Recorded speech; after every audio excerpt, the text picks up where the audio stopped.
I pledge allegiance to the flag of the United States of America and to the republic for which it stands, one nation, under God, indivisible, with liberty and justice for all. Please stay standing for the national anthem.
You may don't know what that was. But. Alrighty, roll call and verification of quorum, Vice Chair Trainer. Thank you, Speaker Holmes. Lazo. Present. All right, Trainer is here. Corelli. Present. Morissette. Present. Temple. Present. Guerrero. Absent. Blanco. Present. Polera. Present. Caringle. Present. Daedalus. Bathroom, okay. DeCara. Present. Butler. Present. Conti. Present. Shanun. Absent. Lazier. Present. Fintel. Present. Hamid. Present. Rose. Rose. Absent. Whitson. Here. Brown. Absent. Samillo. Present. Hamayan. Absent. Patel. Absent. Yaman Chili is absent. Luther is excused. Acosta. Present. Lopez. Present. Hashimi. Absent. Duke. Absent. Torres. Present. Holmes. Present. Hurst. Present. Fuchs. Present. Musemayer. Present. Freehafer. Present. Federico. Absent. Pullman. Present. Richmond. Present. Vasquez. Present. DeMarla. Absent. Mittal. Absent. All right, 29 out of 41. Quorum is verified. Thank you, Vice Chair Trainer. I see you guys got my email. All right. Approval of the minutes. Take a look at last meeting's minutes, and I will take a motion. Lazo. Motion to approve last meeting's minutes. There's been a motion to approve last meeting's minutes. Are there any objections? Seeing none, they stand approved. Approval of the agenda. Take a look at today's agenda. Temple. Move to approve tonight's agenda. There's been a motion to approve tonight's agenda. Are there any objections? Seeing none, it stands approved. Open forum. Those wishing to speak during open forum, can you kind of line up across this back wall for me so I can get a good number of how many individuals? Okay. Okay, we'll give 4 minutes for each individual. I'm sorry? Are you speaking as well? Or? Oh, together. Okay. 2 minutes for each? Okay, we'll do 2 to 3 minutes. Yeah, you can go ahead. You can come up to this podium. Once the green light is on, you can start speaking. Thank you. Welcome them, please.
Here to disperse these.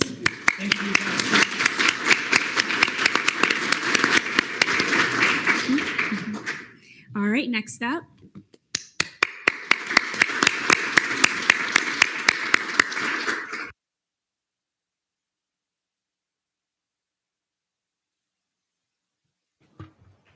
Can you all hear me? All right. All right. So good evening, Senate. I know most of you know who I am, but for those of you who I haven't had the pleasure of meeting, my name is Andrew Colazo Borges. I'm a former Associate Justice and co-founder and the first ever chair of the Ad Hoc Military and Veterans Caucus. Today, I come to you as a military student to call for the passage of Resolution 5526. I've been a military brat all my life. I lived in Puerto Rico, Kentucky, Germany, Virginia, and now here, Florida. Believe it or not, I went to 3 different high schools. I began my freshman year in Germany, my sophomore year in Virginia, and my junior and senior year in Florida. While most children in the States go through high school with their middle or elementary school friends, I didn't have that. Almost every single year of high school, I had to make new friends and establish my place in high school society. High school was an ever-changing environment for me. However, the one thing that did remain constant was JROTC. I know, JROTC. But hear me out. JROTC was the only place I found others like me, military brats. JROTC was my community, and it made me feel like I belonged. That is why I'm proud to wear both of my national JROTC medals today, the American Legion General Military Excellence Award and the Military Officers Association of America Award. JROTC gave me a community, and that is why I stand here today advocating on behalf of this resolution to grow the military student community here at UCF. That means so much to me and so many other military students. The origin of the caucus sparked when I was creating my proposal to be an associate justice, which in hindsight was odd, as caucuses is usually a tool reserved for the legislative branch. I was applying to be a justice. Nevertheless, I placed my idea on the proposal, but right before I submitted it, a close friend of mine suggested that I remove it as it was not pertinent to the role of a justice. So I did. Submitted my application, did the interview, and I was appointed and confirmed as a justice. Although I am happy to be confirmed for that role, the idea of the caucus stayed in the back of my mind. During the summer judicial retreat, I had the pleasure of meeting this year's Attorney General, Madison Moore. We got to talking and I pitched the idea of a military and veterans caucus. I stressed the lack of community amongst military students and difficulties that myself and others have experienced when certifying our credit hours to receive our tuition benefits. Attorney General Moore immediately was on board. So we drafted a resolution to create the Ad Hoc Military and Veterans Caucus, and it passed by this very same body. Since the creation of this caucus, we have had 3 proclamations, 5508, 09, and 11 successfully passed, and we plan to submit 8 more before the end of this session. We have strengthened the relationship between student government and the military student community by attending the MVSC Purple Heart Recognition event, the Open House event, the 9/11 flag planting and takedown, the Veterans Salute ceremony, and the Atrium takeover. This semester, we plan to attend many more military student events, including the Month of the Military Child. So that is why I think I can speak for both myself and the Attorney General that as military students, we are deeply humbled and grateful to this body for allowing us to grow the UCF military student community with this caucus. In statutes, it's not the Attorney General's, nor is it an Associate Justice's role to represent or provide a voice for the constituency. However, we did it anyways so we can complete our goal, our mission, which is to advocate, enhance, and unify the UCF military student community. Please vote in the affirmative. Thank you.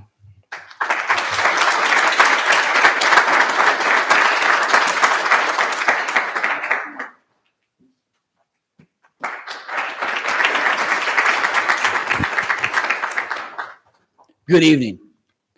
Ma'am, thank you so much for the opportunity tonight to come here and speak. Senators, ladies and gentlemen, my name is Michael Kettner. I'm the director for the Office of Military and Veteran Student Success at the University of Central Florida. Tonight, I come here to speak in support of the resolution to make the Military and Veteran Caucus a permanent caucus at UCF. The University of Central Florida serves over 3,100 military students that consist of family members such as Andrew, who we just heard from, veterans, active duty, and National Guard soldiers. Those 3,100 students are a community that we are trying to build. And over the previous semester, in cooperation and coordination with the Military and Veteran Caucus, we have been able to stage and host events where we have brought together a community to create UCF as a community of trust for military students. For students who, like Andrew, who grew up as a military brat, like my son, traveling the world and bouncing from school to school. Working with the Military and Veteran Caucus, we have created a culture at UCF where they feel welcomed, they feel included, and they feel successful. And that's why this caucus is so important and why I would ask for your support tonight. Because of those 3,100 students, military students that we serve, 61% are family members. They are the largest part of our population, students just like yourself, who are looking for a community where they can feel safe, included, and successful. And that is what the Military and Veteran Caucus has done for us at UCF. They have come forth with a plan to unify this community, to build a culture where our military students feel like they're involved in everything. So one, I would congratulate you on giving them the ad hoc status.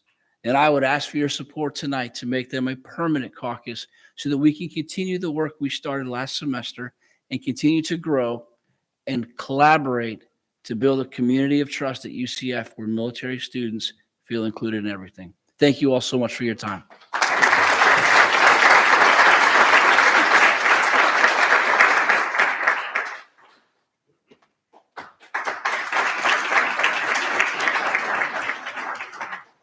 Hello, can everybody hear me okay? Hi, my name is Michael Richardson. I am 34 years old. I served Operation Enduring Freedom with the United States Navy from 2008 to 2012, and I am presently a master's student with the History Department. I received my bachelor's degree, and I remember the first time I came here. I can't believe I'm here with you all today. Thank you for having me. I've come so far. So as a historian, I like to start off with a quote. And a quote that spoke to me is from the great emancipator, Mr. President Abraham Lincoln. That we here highly resolve that these dead shall not have died in vain. That this nation under God shall have a new birth of freedom, and that government of the people, by the people, for the people, shall not perish from the earth. I commend every one of you for being in this room, for upholding President Lincoln's dream. Thank you for giving me a place here at UCF. So I apologize for getting a little emotional. It's a part of, the stress disorder where I don't have the necessary regulation, which is why the caucus is so important, right? So I came to an event last semester and I got overwhelmed. And there's a very special person here in this room that provided me agency. She wasn't a veteran. She wasn't raised by veterans. But that level of compassion, that level of concernment, that level of understanding bought me 5 more minutes on this earth. Because whereas I would have traditionally retreated to my car and who knows where, she gave me a place to sit and cry. And then I was able to do my job. I was able to go and meet networking representatives that can benefit my veterans community. And I was able to be a better version of myself. Now, one other thing I want to point out, because I know I don't want to waste too much of your time. You have a long night. Veterans community. Obviously, we have those that have served under Old Glory. We volunteered. But we also have the dependents, of course. But we have all of you. Those that just take the time to listen. You are as every bit important part of this community, and never take that for granted, because without you, I wouldn't be here today. Thank you for your time.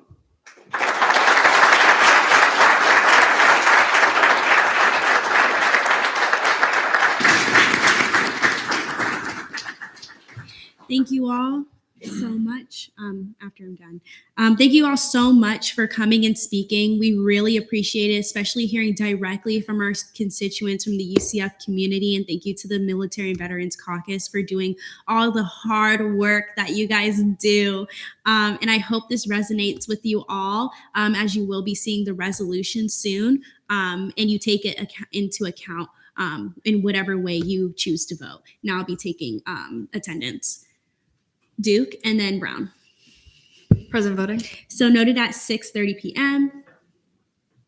Present and voting. So noted at 6:30 p.m. Is there anyone else? Seeing none. All righty. Next up, we have announcements from the student body president, President Greenaway.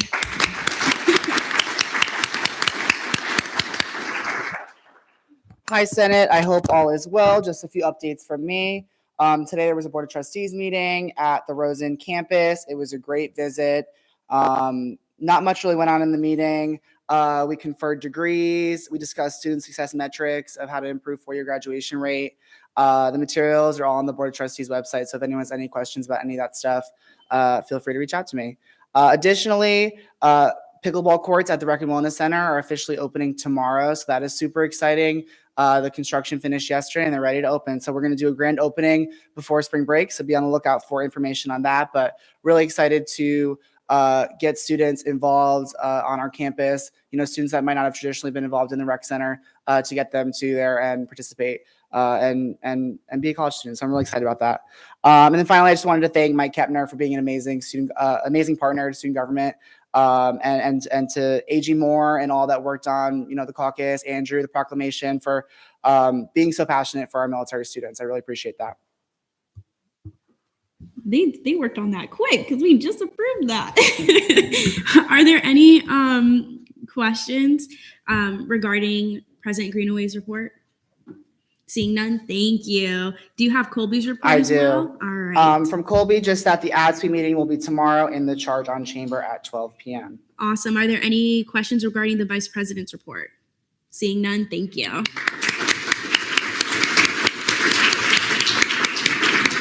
right. Comptroller's report, Comptroller Kane.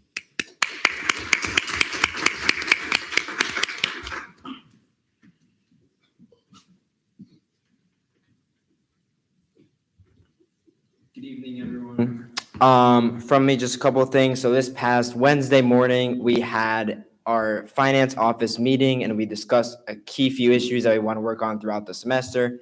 So first of all, it's updating our Title VIII finance code to incorporate the changes that we made this year and make sure that the process runs even smoother next year. A couple of those ideas to mention that we'll be in contact with Senate with and telling you guys more about next week and kind of moving forward is moving up the date where the Activity and Service Fee Committee is convened, separating those two pots of money and making it so that the money that is one-time expenses is available immediately after the budget bill is signed.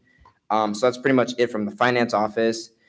In terms of balances, CRT balance 99,433 with 0.71% reversions, FAO 49,571 and 57 cents with no reversions. Other than that, this is more personal, but come out to Mega Shabbat tomorrow. Great food, great time. Yeah, have a good week, everyone. Awesome. Are there any questions for Comptroller Kane? Seeing none, thank you.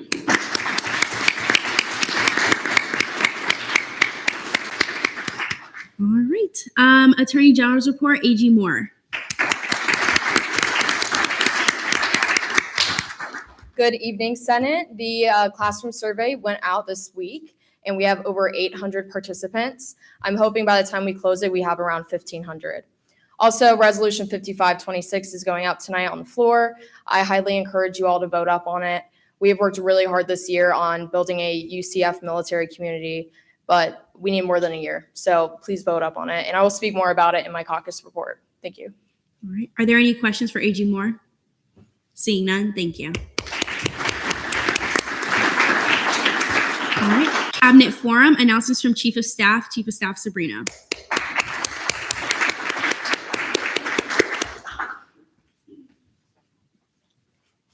Hi, everyone. Good evening. So my report's super short. I'm in the process of planning passing of the gavel, so you all receive some invites in your mailbox soon. So just keep an eye out for that. Awesome. Are there any questions for Chief of Staff Sabrina? Seeing none, thank you. Announcements from Director of Student Affairs from Chief Sabrina. Awesome. So I'm speaking for Brianna today. So she says, hi, Senate. She hopes that you're all having a good evening. For the past few weeks, she's been working on the student success and well-being new pillars and terms to implement, and they want student input. So she did put the Qualtrics link into the minutes. So please take some time to fill it out. It's super quick. I did it myself. We really are looking into the feedback. So it'll be super important to have your guys' opinions on that. And then as far as upcoming events from the Division of Student Affairs, we have a t-shirt giveaway this Saturday at the men's and women's basketball game. So make sure you go out and show your support. As well as we have Rashna's Cultural Fusion event on Sunday. It's going to be big, so make sure you come out as well. Are there any questions regarding the Director of Student Affairs announcement? Whitson.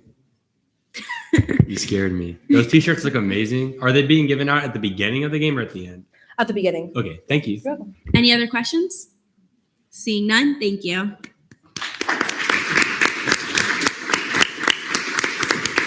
Announcements from the Chief Justice from Jake Hansen.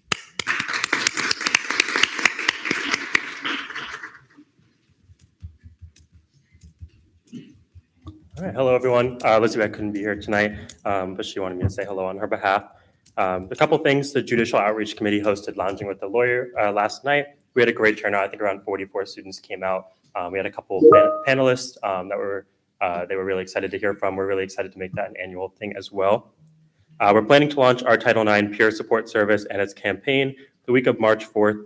That is subject to change on a couple different things, but that's what we're planning on right now. Bagels with the Bench will be hosted at the Lake Nona campus from 9 to 11 a.m. on March 1st. So that's next Friday. This is our first event off main campus this year, so if you're over on that side, please come and check it out. Then yesterday, JLC had a student conduct and academic integrity workshop, so they learned about the student conduct process and how justices serve as impartial advisors for students going through that process. All righty. Are there any questions regarding the Chief Justice's announcements? Seeing none, thank you, Jake. Announcements from the Supervisor of Elections, Supervisor Myers. Okay, good evening, y'all. Just wanted to give you some updates. Those of you that are running for re-election already have all this info in your email, but just to educate everyone, we will have 3 textbook competitive colleges, meaning that there will be more candidates on the ballots than there are seats available. And that's going to be the College of Engineering and Computer Science, College of Medicine, and College of Sciences. However, we will also be advertising the opportunity to run as a write-in candidate. So also keep that in mind if you're campaigning for a non-competitive college. And then the presidential debate will be next week on Wednesday, the 28th in the Cape Florida Ballroom, starting at 6 p.m. Please come on out to that. There will be a baked potato bar. And then also the Candidate Expo, which is more for y'all. I've touched on that before, so y'all can just let me know if you have any questions about it. It's going to be March 5th, same time, same place. And then, yeah, just make sure you attend those, whether you are running or not, just so you can be an educated voter for the future. And then as a reminder, voting is going to be March 11th through 13th. Are there any questions for Supervisor Myers? Hurst? For the presidential debate on the 28th, how long do you think it's going to run for? From 6 p.m. to how long would you say? Typically it's 6 to 8, but we do only have 1 ticket this year who's officially going to be on the ballot. We'll see about write-ins and whatnot. But I would say probably 6 to 7:30. Any other questions? Seeing none, thank you.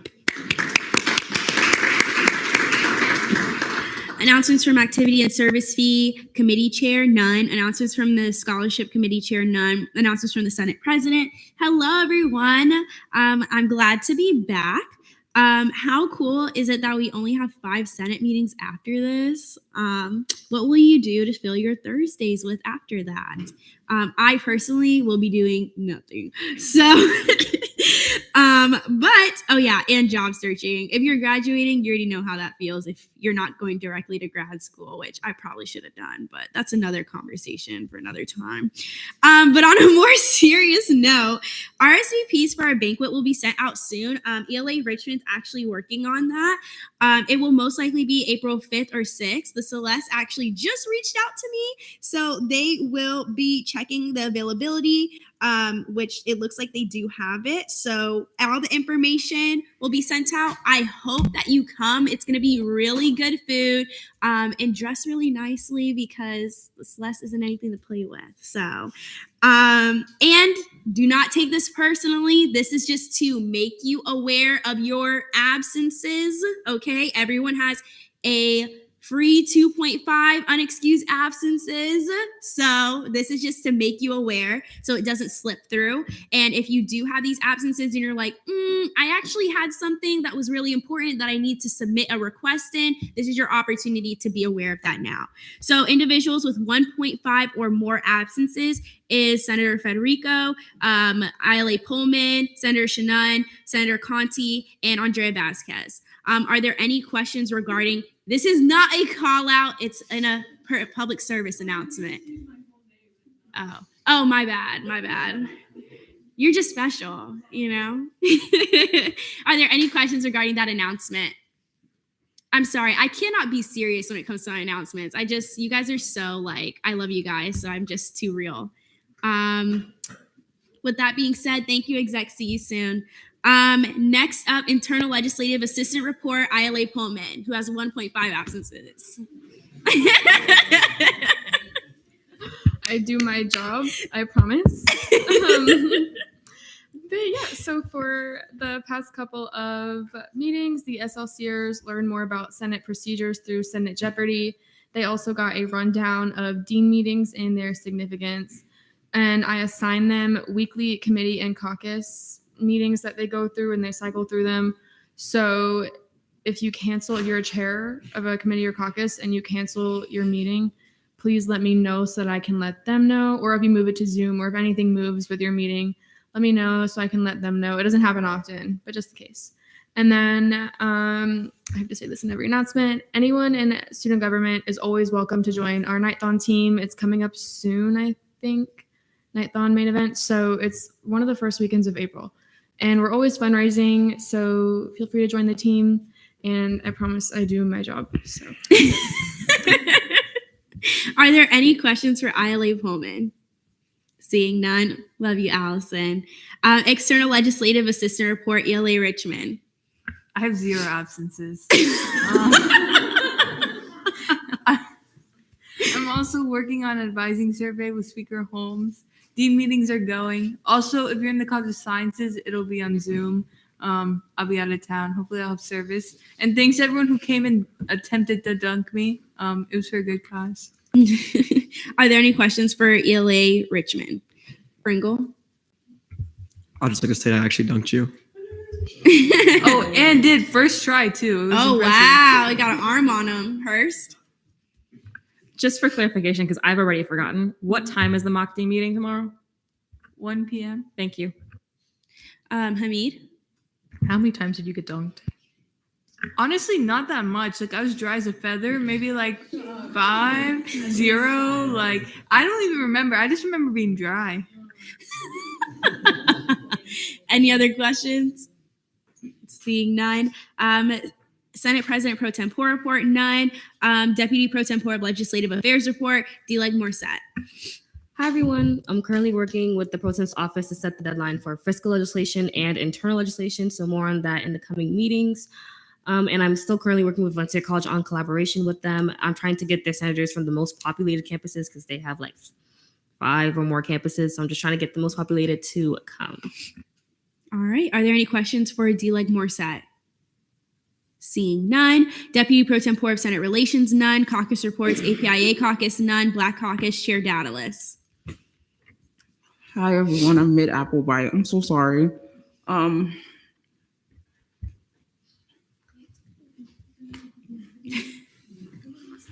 Okay. Hi, everybody. Happy Black History Month again. Please continue to. why did I say pearls? Please continue taking care of yourselves. Eat at least 2 nutritious meals a day and drink at least 8 cups of water daily. It's getting cold, so please, it has been cold. So also stay moisturized too, your lips too, okay?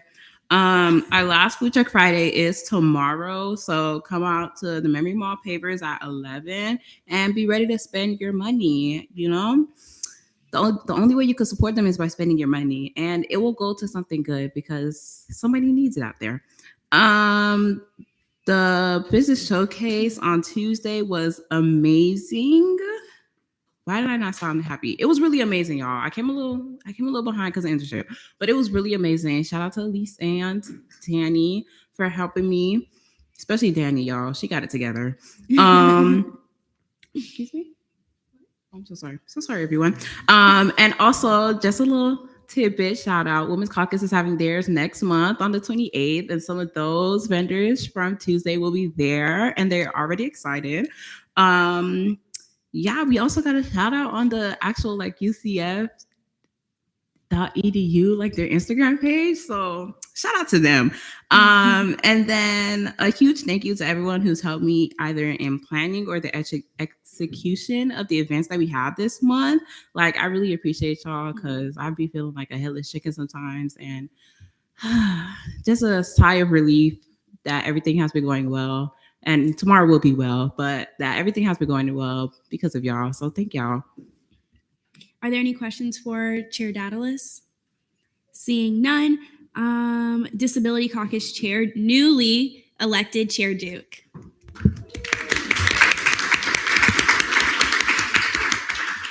Hey everyone. Thank you for electing me as chair. That's pretty awesome. We met today to do chair and vice chair elections. We might need to reschedule our meeting due to potential conflicts of some of the people in the committee, but we'll update you on that later. But currently right now it is Thursdays at 2. Also, big congrats to Vice Chair Smidlow. If you have any ideas or input, feel free to reach out to me. And this is your weekly reminder to join Disability Caucus. Pretty please. Are there any questions for Chair Duke?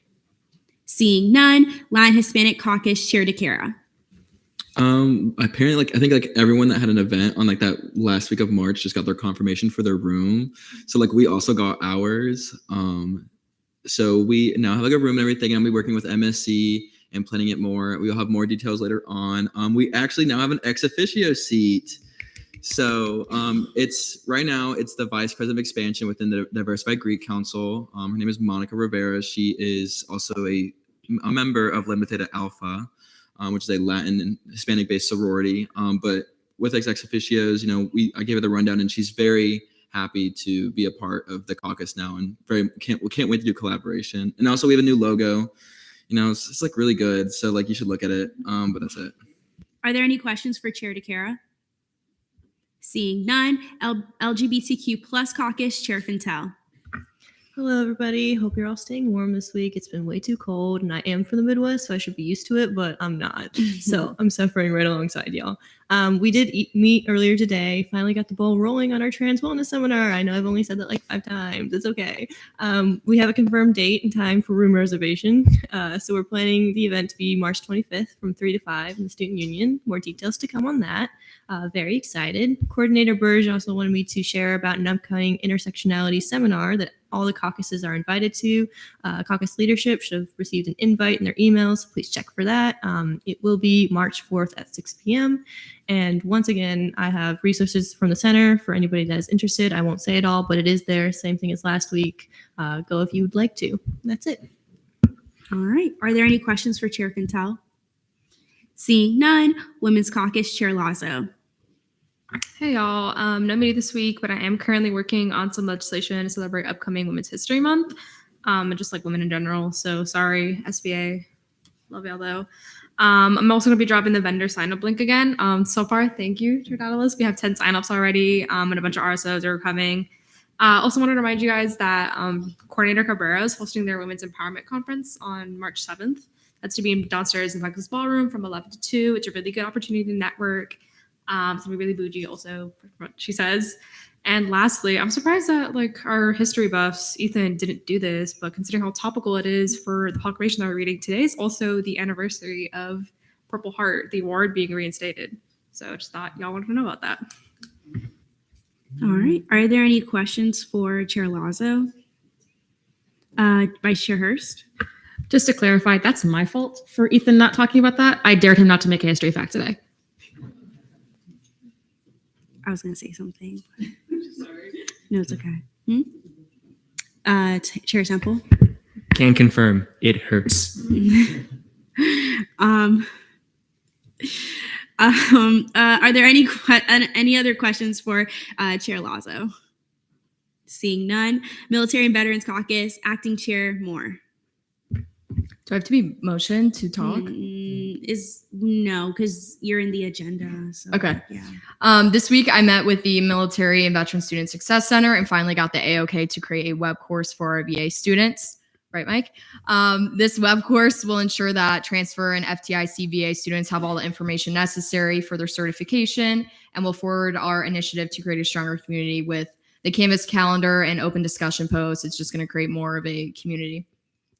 Resolution 5526 will be seen tonight. And as the acting chair, I ask that you all vote up on this legislation. Passing this resolution is very important, especially with the current tensions our military is facing. We do not know what could be afoot, but what we do know is that we will always have military students here at UCF.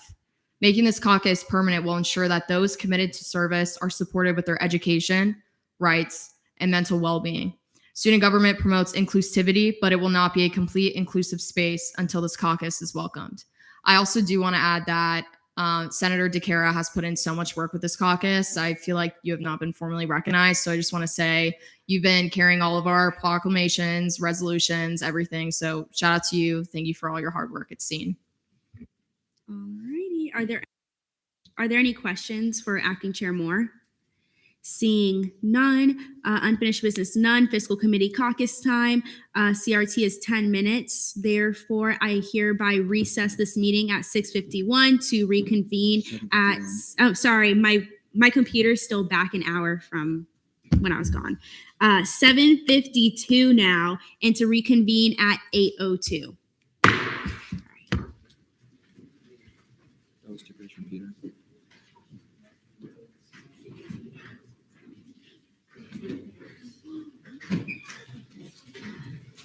Grace was like, we'll just drive there. Like, are they dumb? I fucking can't stand Peter. I cannot stand him.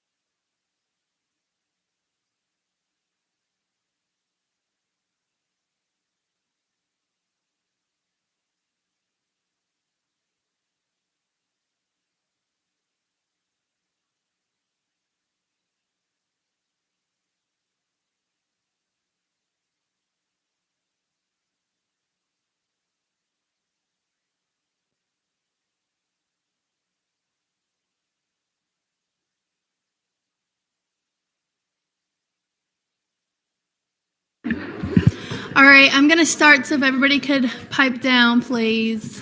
Thank you. Pretty please be quiet in the back. Thanks. Sorry.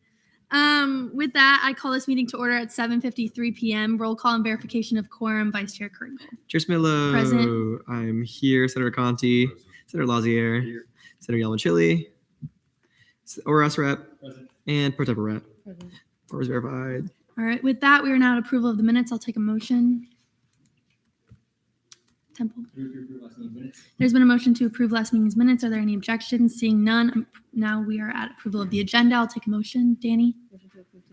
There's been a motion. Are there any objections? Seeing none, it has been approved. Announcements from the chair. We just have two things to see. Announcements from the vice chair, none. Announcements from committee members, none. Announcements from non-committee members, none. Old business allocation 55-636. I'll take a motion. Go ahead. Motion for 5 minutes, speeches, 5 minute questioning, 5 minute debate. There's been a motion for 555. Are there any objections? Seeing none. All right. So her name's Melanie. She is financially trained. She understands the post-funding process. She's not an international student. Her dates of travel are from the 16th to the 21st. Her registration is going to be $189 if purchased before March 29th, which it will be. And then her airfare is $414.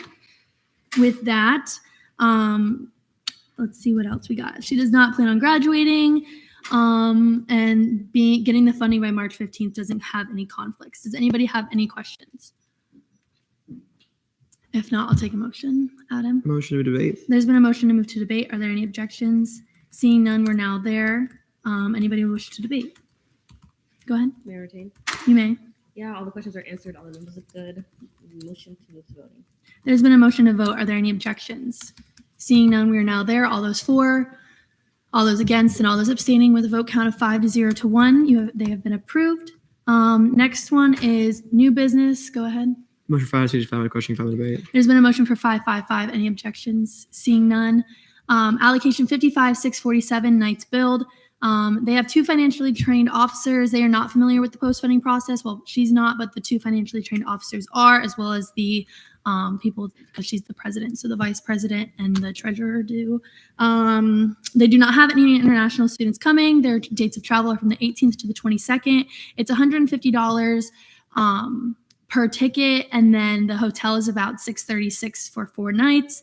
No individuals are planning on graduating soon. They have no conflict with getting the funding by March 15th. Does anybody have any questions? Go ahead. Were they informed about the post-funding procedures in your discussions with them?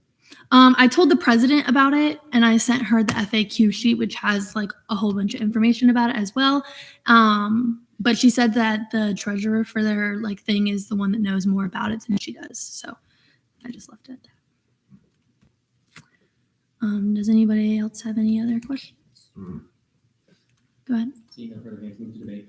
All right, there's been a motion to move to debate. Are there any objections? Seeing none, we are now there. Anybody want to debate? Go ahead. Yeah, everything looks good. All the numbers are correct. Motion to move to voting. There's been a motion to move to voting. Are there any objections? Seeing none, we are now there. All those for, all those against, and all those abstaining with a vote count of 5 to 0 to 1, they have been approved as well. With that, we are now at member discussion. Is there anything anybody would like to talk about? I would like to talk about how none of y'all filled out the when to meet. I did.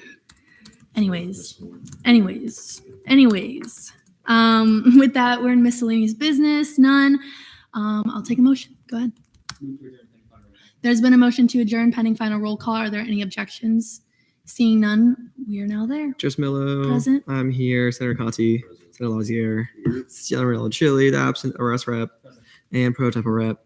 ORS rep 5. All right. I motion to adjourn this meeting at 7:57 p.m. We don't even need 10 minutes. I need you to do that thing. Yeah, I'm doing it.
something, but we can go doing now. their data for CRT. Okay, you can go ahead and hit the gavel. Thank you.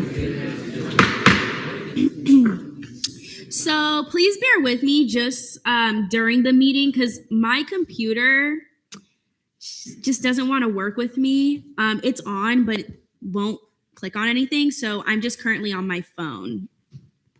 All right. Where are we here? All right. Fiscal Committee Report CRT Committee Chair Samillo. Hi, everybody. So in committee on 2/19, in new business, we approved allocations 55, 607, 608, 619, 635, 637, 638, 639, 640, 641, 642, 643, 644, 645, 646. And we approved bills 55, 41, and 42. In caucus, we approved two allocations, 55, 636, and 55, 647. So hello, everybody. We have been doing great things in CRT, and we plan on closing the CRT allocation for March 28th. I have met with a few of the other campuses to let students know of the funding opportunities we have and sent out many flyers for display. We have had 74 allocations from other campuses and 306 from main campus as the beginning of this semester. The College of Arts and Humanities, we have had 35 allocations. The College of Business Admin has been 5. College of Community Innovation and Education is 15. College of Engineering and Computer Science is 110. College of Health Professions and Sciences is 35. College of Medicine was 150. College of Nursing 1. College of Optics 2. College of Sciences 112. Rosen College 2. And Graduate Studies 4. So those were just some stats from the beginning of this semester via Night Connect. So yeah. Awesome. Good work, CRT. Are there any questions for Chair Samillo? Seeing none, FAO Committee, Chair Butler. We approved allocation 55, 98, 110, 113, 114, 116, 118. We denied 55, 119. We postponed 55, 104, 109, and 117. And we PPI'd 55, 115. Are there any questions for Chair Butler? Seeing none, ORS Committee, Chair Rose. Can I be made president voting first? Yes, so noted at 8:15 p.m. So in the meeting on Monday, we saw 3 VPFs, postponed 2 of them, and we did 2 post-funding reviews, which ended with 2 sanctions. Are there any questions for Chair Rose? Seeing none, fiscal legislation, notice of fiscal legislation on first reading. I see 2 bills, but no links. Maddie? Yeah, Brody's gonna do it, but he's not here today, so he's gonna do it eventually. Oh, okay. Then would you like us to go back to remand it later on? We can do that, or Sure, if he adds it by the end of the meeting.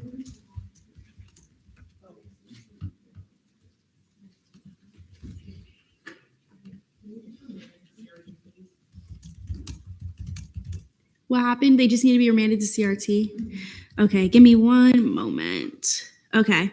Notice of legislation on first reading bills. Fiscal Bill 5543 is hereby remanded to CRT, and Fiscal Bill 5544 is hereby remanded to CRT. Notice of legislation on third reading. Is there a motion? Vice Chair Kringle. Motion for 5-minute speeches, 5-minute questioning, 5-minute debate. There's been a motion for 5-minute speeches, 5-minute questioning, 5-minute debate. Are there any objections? Seeing none. Notice of legislation on third reading, bills, Fiscal Bill 5535, funding for American Society for Mechanical Engineers to host ASME, IAM 3D, and SCD competition at UCF Engineering 2 on April 16th, 2024, introduced by Chair Butler. Chair Butler, you have 5 minutes when you're ready. If there are any technicals or any amendments, please just make me aware as my computer is not working. Thank you. Okay, so I don't think they're here, but we saw this last week, and I'm pretty sure nothing changed because I wasn't contacted about it, and I yield my time. All right, we are now in questioning for Fiscal Bill 5538. Are there any questions? If not, I will take a motion. Lazo? Motion to move to debate. There's been a motion to move to debate. Are there any objections? Seeing none, we are now in debate. Anyone wishing to speak in debate? If not, is Lazo? Dan? You may. We saw this last week. It sounds really cool. Let's just hope for it. Thanks, guys. All right. You have to make the motion. Motion to move to vote. Sorry. It's okay. There's been a motion to vote on fiscal bill 5538. Are there any objections? Seeing none, we are now there.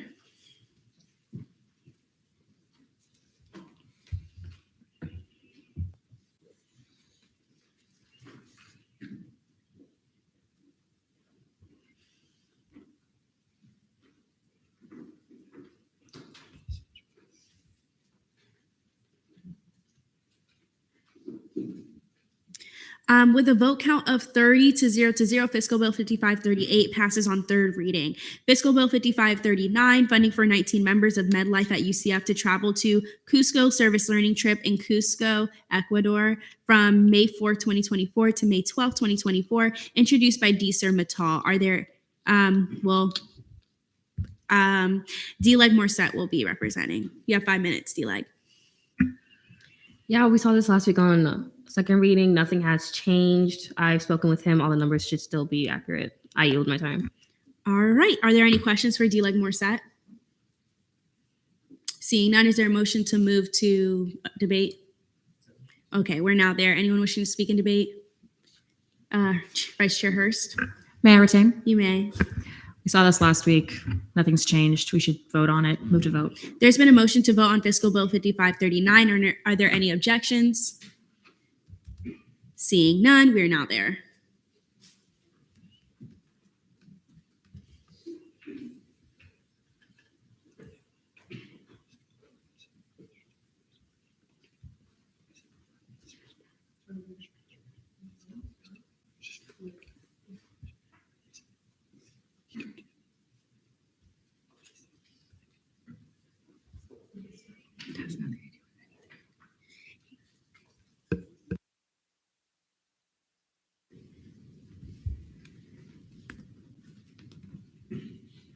With a vote count of 29 to 0, Fiscal Bill 5539 passes on third reading. Fiscal Bill 5540, funding for 16 members of pre-AMSA to travel to MedLife Service Learning Trip in Cusco, Peru. There's 2 Cuscos? Okay. From May 4, 2024 to May 12, 2024, introduced by Senator Federico. Is there anyone to take up Senator Federico's? D-Leg? Yeah, same thing as MedLife's bill. There's been a communication. So far, nothing's changed. All the numbers should be accurate. I yield my time. All right. We are now in questioning. Any questions? If not, I'll take a motion. Temple? Move to debate. There's been a motion to move to debate. Are there any objections?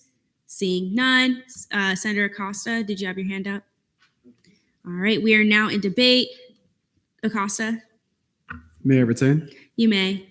We saw this bill last week. It was pretty good. Doesn't seem like anything has changed. Motion to vote. There's been a motion to vote on Fiscal Bill 5540. Are there any objections? Seeing none, we are now there.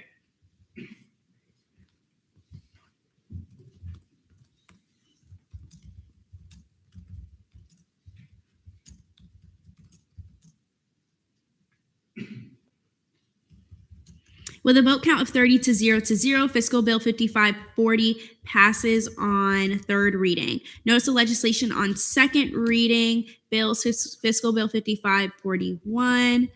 Trying to think if we should say 5. Okay. I'm going to stick with the 555 unless anyone would like to amend that. Okay. Fiscal legislation 5541, funding for 20 members of Chai International Honor Society of Psychology to travel to research on identity, legacy, and future of Tilburg in Tilburg, Netherlands. Tongue twister, my bad. From June 5th, 2024 to June 7th, 2024, introduced by Chair Duke. Chair Duke, you have 5 minutes when you're ready. Yes. Is the RSO here today? Is Sai Chai here today in the back? No. Are you able to thoroughly represent them? No? Okay. Chair Samillo or D-Leg? D-Leg? They emailed me earlier saying they may want to deny the fiscal bill. I emailed them for specification because they kind of were confused whether it's an allocation or a bill. So can we motion to table Fiscal Bill 5541? Is there a motion to table Fiscal Bill 5541? Or is that an objection? Sure. Doesn't tabling mean we have to come back to it today? No, you can wait. Yes. Do you think you're gonna get a response by before tonight? Before tonight ends? Yeah, they emailed me an hour before Senate, and I emailed them right when Senate starts. So I kind of expect it, but if I don't get a response back in an hour, I'll just postpone it. Okay. Chair Samilla. In CRT, I did talk to them because they had submitted allocations. And I don't know, we kind of talked about the whole bill process and how it all works. So I don't really know why they're saying that. But yeah, I guess she's not too keen to answering very quickly, though. I will say that. Okay, we can keep it tabled, and then we can either postpone it. And I would not suggest to postpone it indefinitely, just because we don't know what the reason is.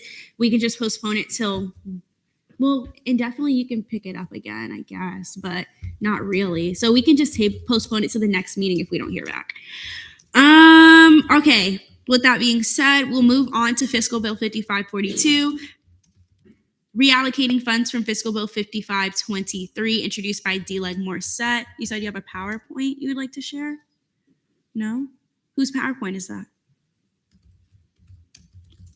Hey, yeah, so I'm the president of this club. I have a PowerPoint that I can share over here.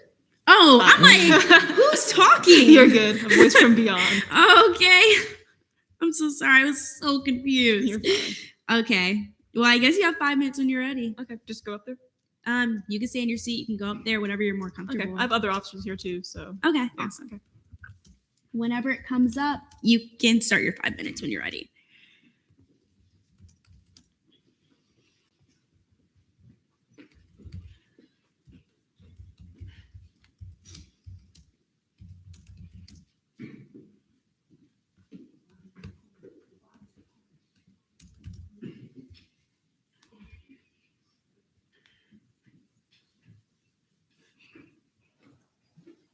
Okay, can you all hear me? Is it green? It's green, yeah. Awesome. Okay, cool. Okay, hey, we're back. Club on Security Intelligence just wanted to get funds for our new trip dates for April 2nd through April 6th. Go ahead, next slide. So same deal. What you're going to see a lot about this, if any of you guys remember this from last semester, everything is the exact same. We do have a slightly different hotel, but it's in the same general location, which I'll get to eventually. And the dates have changed to April 2nd through April 6th, but location's the same, itinerary's the same, et cetera, et cetera. Next slide. So these are just updated dates. We're still going to be flying out on a Tuesday and then flying back on a Saturday. Everything on here is now totally scheduled and confirmed, so there's nothing on this that is up in the air. We'll be going to ODNI on Wednesday, as well as going to some of the Smithsonian's, going to NSA in the Capitol building on Thursday, touring a couple colleges. Right now we've heard back from Georgetown, and then we're just finalizing details with American University and George Washington University, and then just some more Smithsonian's, and then Saturday we'll be flying back. I'll skip over this. I mean, I talked about this last semester, so go ahead, next slide. Fundraising, we're going strong. We've gotten about a little over 1,000 this semester. We recently, I think, can't see if this is updated or not, but we just had a fundraiser yesterday at PokeWorks. That went pretty well. I'm not sure if anyone went out for that, but if you did, thank you. We appreciate it. We'll be having another fundraiser. It's not on here, but at Burger U next Friday. So if you guys want to help support, come out to that. And then another one at Tijuana Flats, March 13th. And then we've also been now starting up merch sales. We started that on Wednesday. And then have a lot of other things that we're working on planning throughout the rest of the semester before the trip to get the needed funds. So then here's just the updated cost breakdown. At the end of the day, obviously we can't change the price. So this is just letting you guys know the makeup of all of it kind of changed a bit to still equal the exact same thing. Again, there's no registration fees. Our primary travel will be flights from Orlando to Reagan National Airport. And then it'll be $220 per person round trip for about $2,420. And that's I got those numbers the other day. So those could fluctuate a bit, but that's how it is. And then lodging still 4 nights, 5 days. We're gonna do 3 rooms with $3,745.12 being the cost of that. So this is just our new hotel. Last time we were gonna stay like right next to the White House. Now we're gonna be staying in Crystal City. There's a metro station like literally right outside that hotel. Crystal City, for those of you who don't know, is right next to Central DC. And I think it's like 2 miles away from the airport. There's a free airport shuttle to and from the hotel and the airport, so that's pretty fantastic. But yeah, okay. Oh, sorry. Next You're slide. good. And then these are just some quotes for the flights, just to show you guys that they exist. But yeah. Okay, so that's our total. The total is about $20 more than last time, but you know we can't ask for more than we did last time, so we're still asking for the $3,067. And shameless plug, if y'all want to help fundraise, we have our QR code right here for GoFundMe. Thank you. I yield the rest of my time. Alrighty, we are now in line for questions. Chair Temple. Yes. So good evening, Ms. Freehafer. Can you please describe why exactly we are reseeing this this fiscal bill for the floor? Yeah, so for those of you guys who don't know, what happened last semester was we had, obviously I'm still here, but the previous leadership at the time did not do what we needed to do to raise the appropriate funds. We had a different treasurer, so we didn't even have a bank account until Mike, our new treasurer, came in this semester. And I mean, since then, you guys can see we've only had the bank account for a little bit of time, and we've raised a third already of what we need to do. But yeah, so that's the bulk of it. Was we just, the reasoning for asking for this part was that we felt that we knew that a sanction was kind of incoming because we didn't go on the trip that was supposed to happen in February, but that wasn't necessarily on our faults. Yeah. Samilo.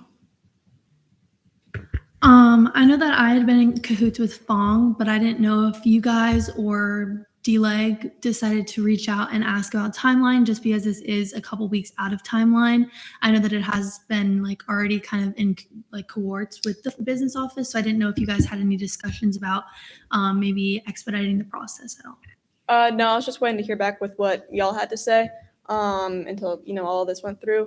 But I can't remember if it was you and I who talked about this or not. But I mean, I might be speaking out of turn here, but I can't remember who said what, but it might become like a move from second to third reading tonight. I'm not sure. So I guess that would help expedite the process a little bit.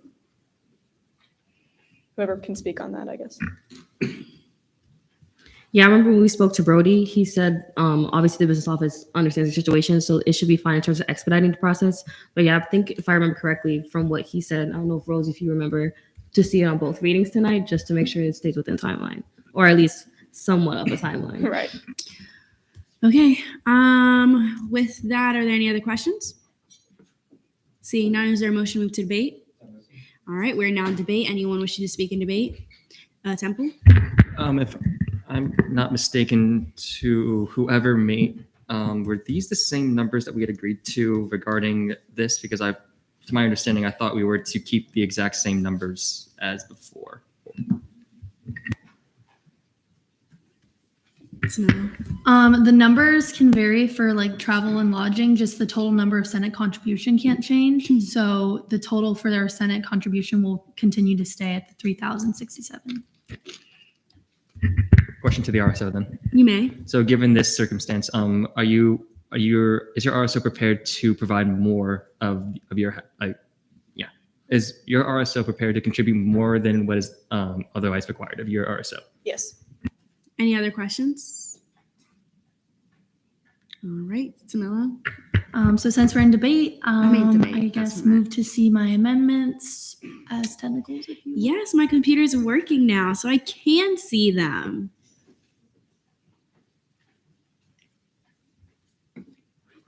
Okay. Is there a motion to see Chair Similo's amendments as a block? All right. Is there a motion for 1 minute speeches, 1 minute question, 1 minute debate? All right. Go ahead, Samila. So yeah, I just changed all the numbers to reflect the 2,200 per flight for 11 members, and then the 312.09 for 4 nights, 3 rooms.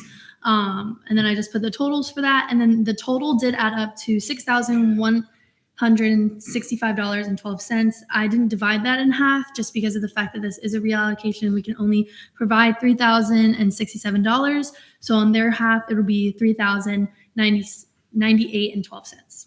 So that's my amendment, and I yield. We are now in line for questioning. Are there any questions? If not, I'll just take a motion. Vice Chair Hurst. Move to debate. There's been a motion to move to debate. Are there any objections? Seeing none, we are now there. Vice Chair Hurst. May I retain? You may. Numbers are important to have correct. Move to vote. There's been a motion to vote on the block of amendments. Are there any objections? Seeing none, we are now there.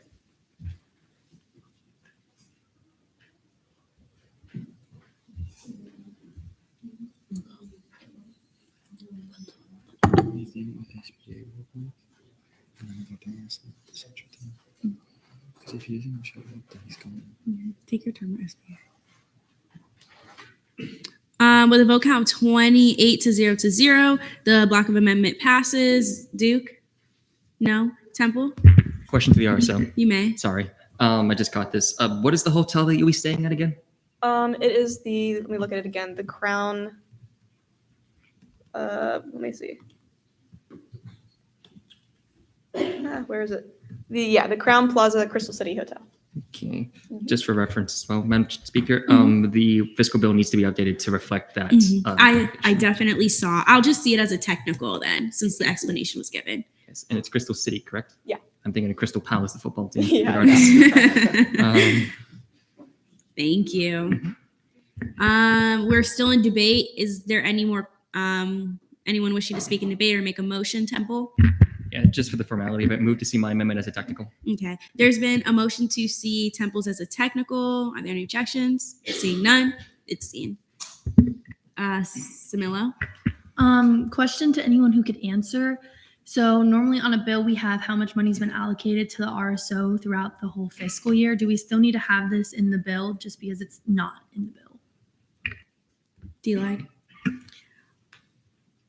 To my knowledge, I don't think so because I think fiscal bill 5523 is technically still active. It's just reallocating the funds to a different date. So I think since it's still in that bill, we didn't need to put in this one. But since Brody's not here for like technicality, I can't confirm, but I don't think so.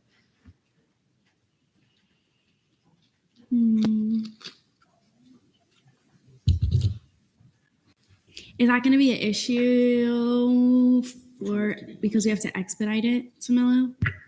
I would just put it in there just in case. Okay. Just so that way, I mean, the business office does already know, but I would put it in there just in case. After it says was allocated that amount, I would put underneath that, whereas this is how much they've gotten from this fiscal year. Just because that does need to be in every bill as like a thing. Okay. And then I will take a motion to see it as a block once it's been put in.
All right, is it there? Is that it?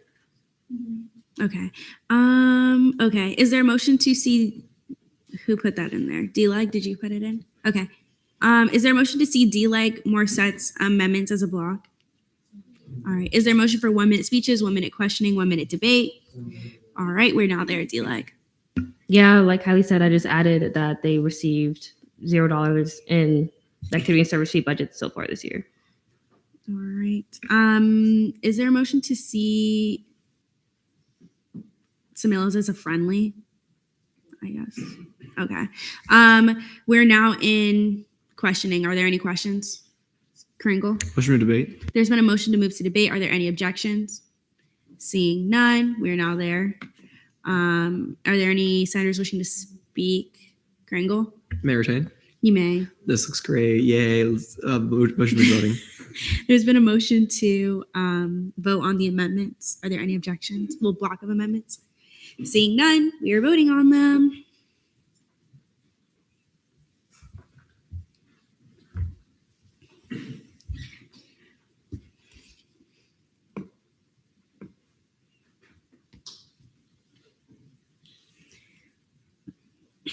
With a vote count 28 to 0, the block of amendments passes. We are still in debate on the bill. Trainer, Move to see my amendment as a technical. where's that? Therefore, be it enacted.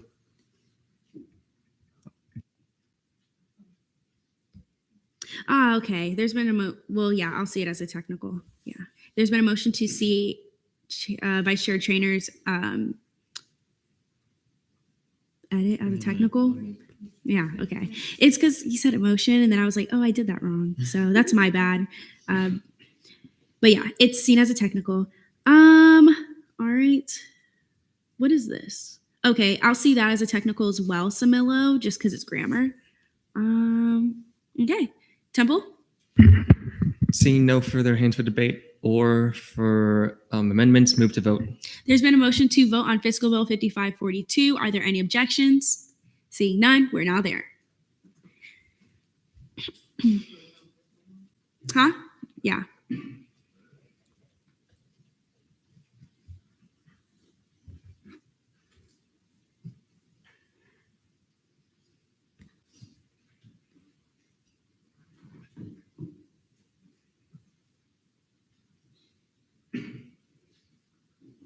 With a vote count 28 to 0, Fiscal Bill 5542 passes on second reading. Temple?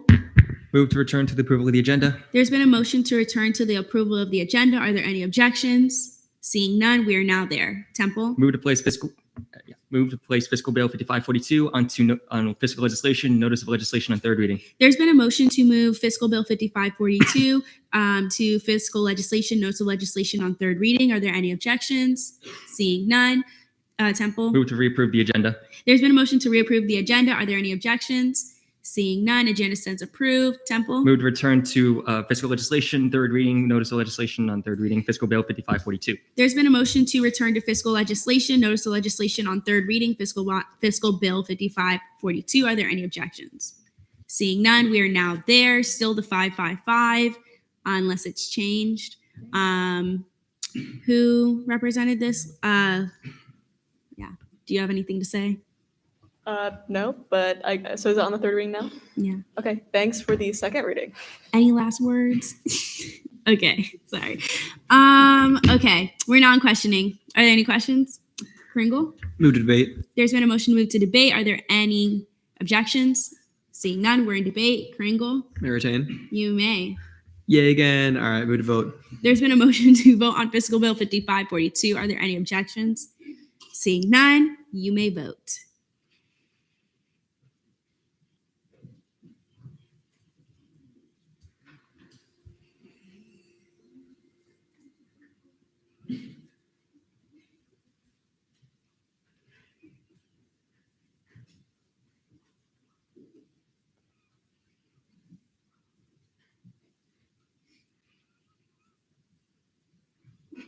Bless you.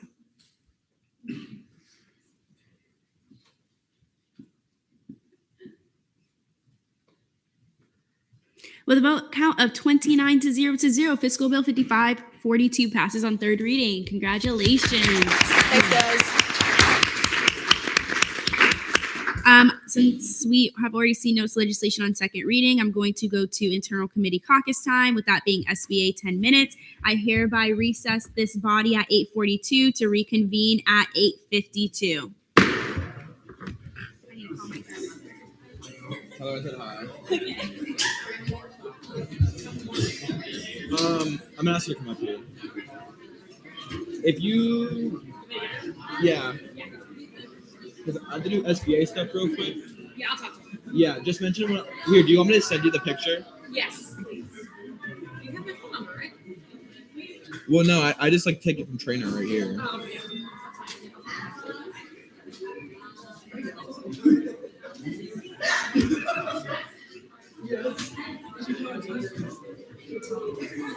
Hi. You think I was gonna talk to you? I'm just saying hi. Damn.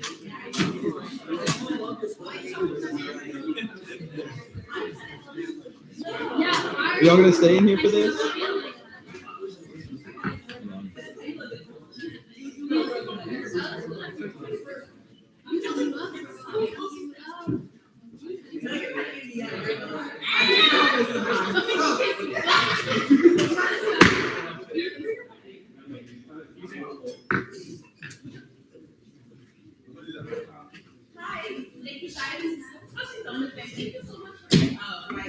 Thank you, Jonathan. Thank you, Laurel. Also, we're gonna start in like a minute because Andrea's blowing her nose right now.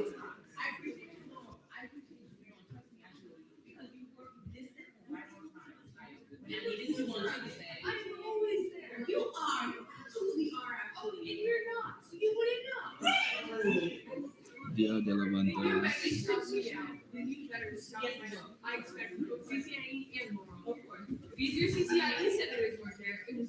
Hey, I went there one day. Also, guys, I posted the agenda in the Teams channel.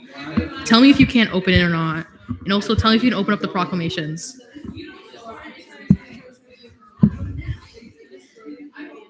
No, you're just the LGR rep. Also, I'd appreciate if everyone else can stop yapping. Ooh. Sorry. Anyway. So I call this meeting to order at 8:45 p.m. Roll call and verification for quorum, Vice Chair Vasquez. Not to rush you back in. Chairman Mead. Present. Myself, Senator Acosta, Present. Brown, Present. Fintel, Present. Hashimi, Hamayan, Laza, present. Richmond, present. Shanoon, Torres, Present. Trainer, Present. LJR rep, present. Pro temp rep. Excuse. 1, 2, 3, 4, 5, 6, 7, 8, 9, 10. 10 out of 12 quorum is verified. Okay. Also, make sure that you use your mics because of like the live stream. Anyway, approval of the minutes. I saw Carlos first. Acosta. Motion to approve this meeting's minutes. There's been a motion to approve this meeting's minutes. Are there any objections? Seeing none. Approval of the agenda. Lazo. Motion to approve this meeting's minutes. There's been a motion to approve this meeting minutes. Are there any objections? I see none. Open forum. None. Announcement of the chair. So we're adopting and seeing two pieces of legislation. Also, guys, my son's here. Jordan, my mentee. He's finally able to join SBA. Like I'm so happy. Like, guys, so because he's been able to come. Like, this is the first meeting he's been to for SBA. Like, I'm so happy. Anyway, we can just go straight to new business. You have nothing to say. Not to silence you. Motion to move to new business. Okay, proclamation, resolutions none, proclamations, proclamation 55XX, proclamation recognizing February 24th of 2024 as, oh God, I'm sorry, Dia de la Bandera. I may be brown on the outside, but on the inside, I'm pure white. Just please keep that in mind. Like I'm sorry. I gotta stop. Anyway, we also have to adopt this in committee, so we have to vote on that. So we'll just do a quick vote. You guys can look over it. Tell me if the link's working or not. I'm sorry, Kay.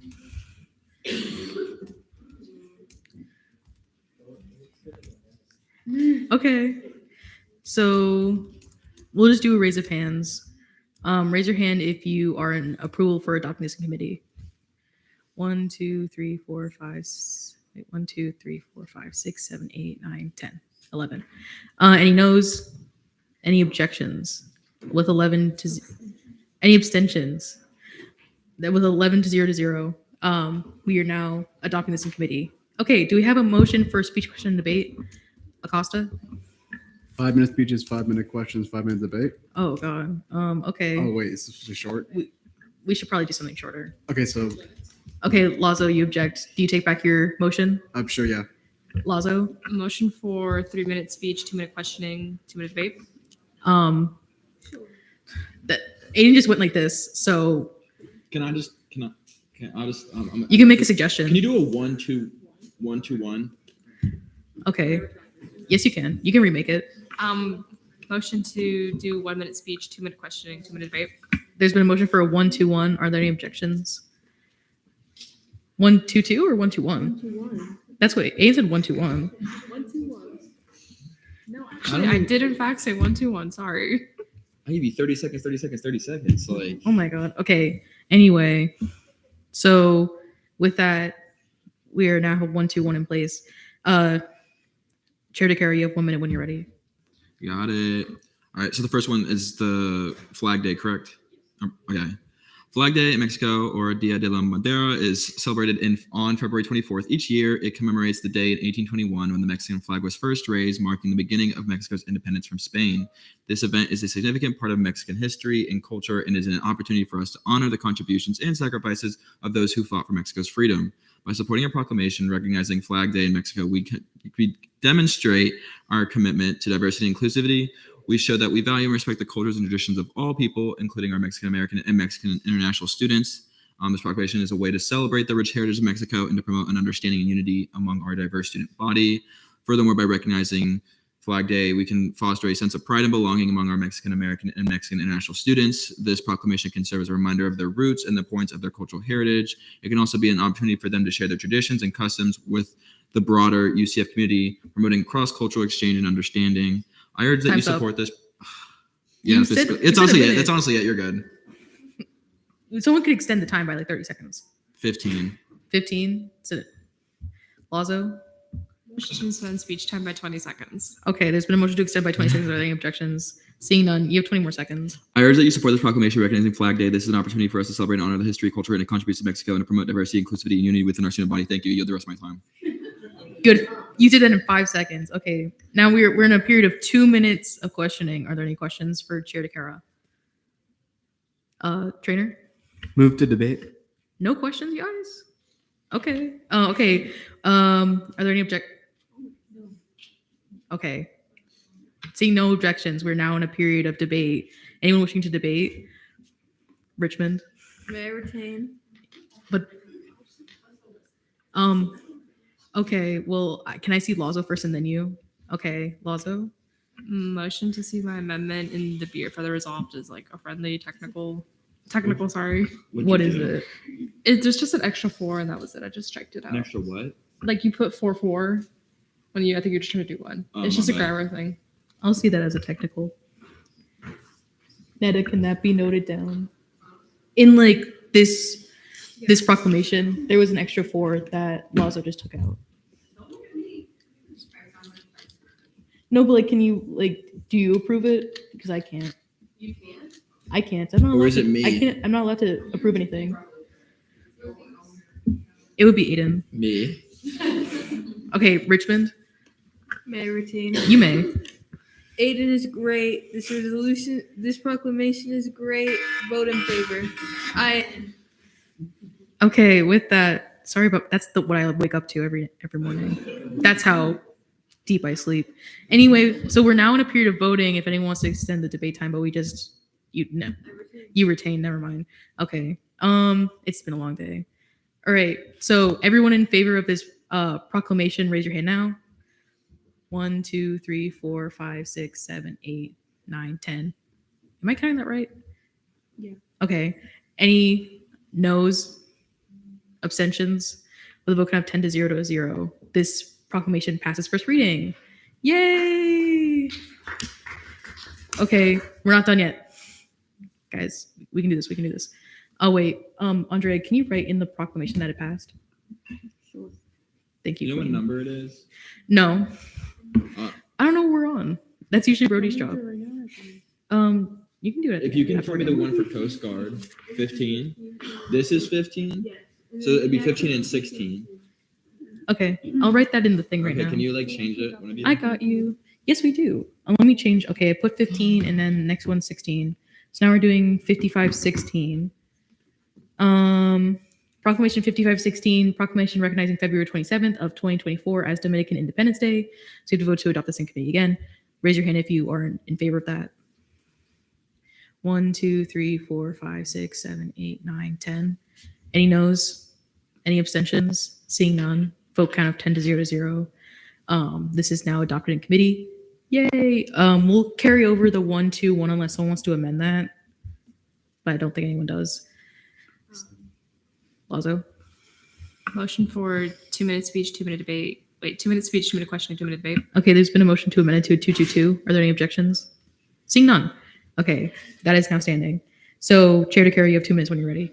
All right. Dominican Independence Day is celebrated on February 27th, which marks the day in 1844 when the Dominican Republic declared its independence from Haiti. This day holds immense significance for the Dominican community, both in Dominican Republic and abroad. It is a day of pride, remembrance, and celebration of the rich history and culture of the Dominican people. By supporting this proclamation, SG has the opportunity to show solidarity with the Dominican community on our campus. It is a chance to recognize and honor the contributions of Dominican students, faculty, and staff to our university community. It is also an opportunity to promote cultural awareness and understanding among our diverse student body. Furthermore, by officially recognizing Dominican Independence Day, SG can help raise awareness about the struggles and triumphs of the Dominican people in their quest for independence. It is a reminder of our importance of freedom, self-determination, and the pursuit of justice.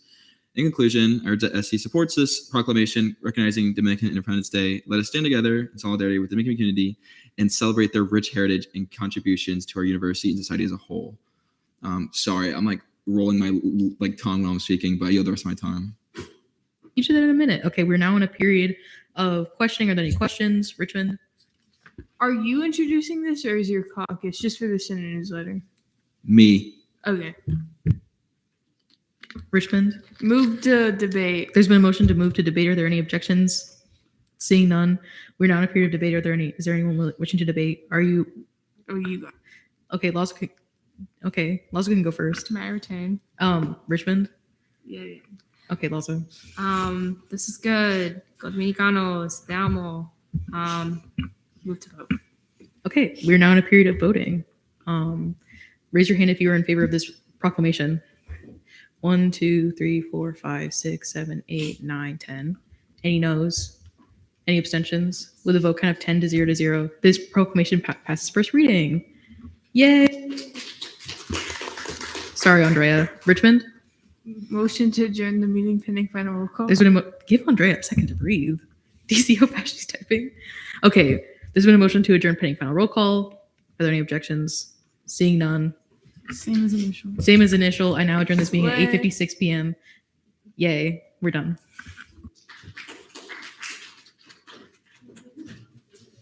Maddie or Netta, do you want me to put that in the minutes?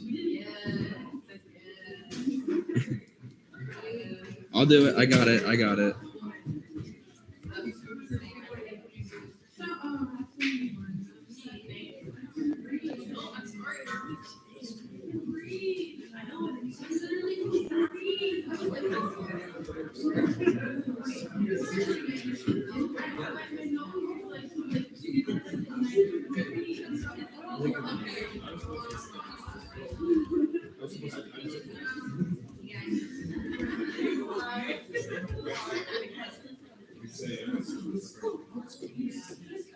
I was like, I started saying like Dominican. I was like rolling my tongue, like what the? I can't But then I started hitting my tongue, my teeth, and I'm like, what the hell? Like I know what I'm saying. Because I just talk so much. It's just like it's just like hidden. Well, that was at the end because he said like 20 seconds, and I forgot like how many 20 seconds is.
Okay, if I'm out before then, I'll call you. If anything, I'll just call you tomorrow because my attorney's not going to be in, so I'll be chilling. And I won't have that much work because my favorite coworker, bro, she quit. And I'm going to go into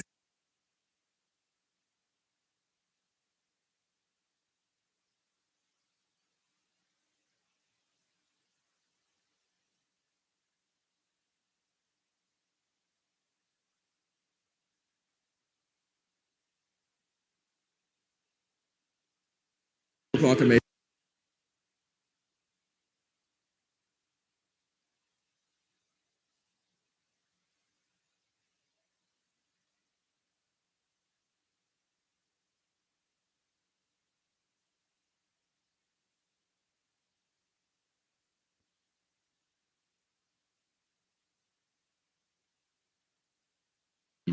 Okay, we're good. Hold on, let me copy these. Mhm. And I'll be good.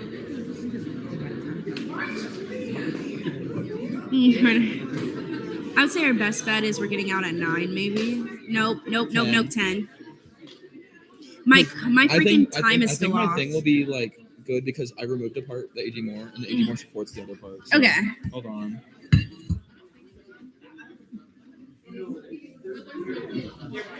Oh, I love this. Hold on. Yeah.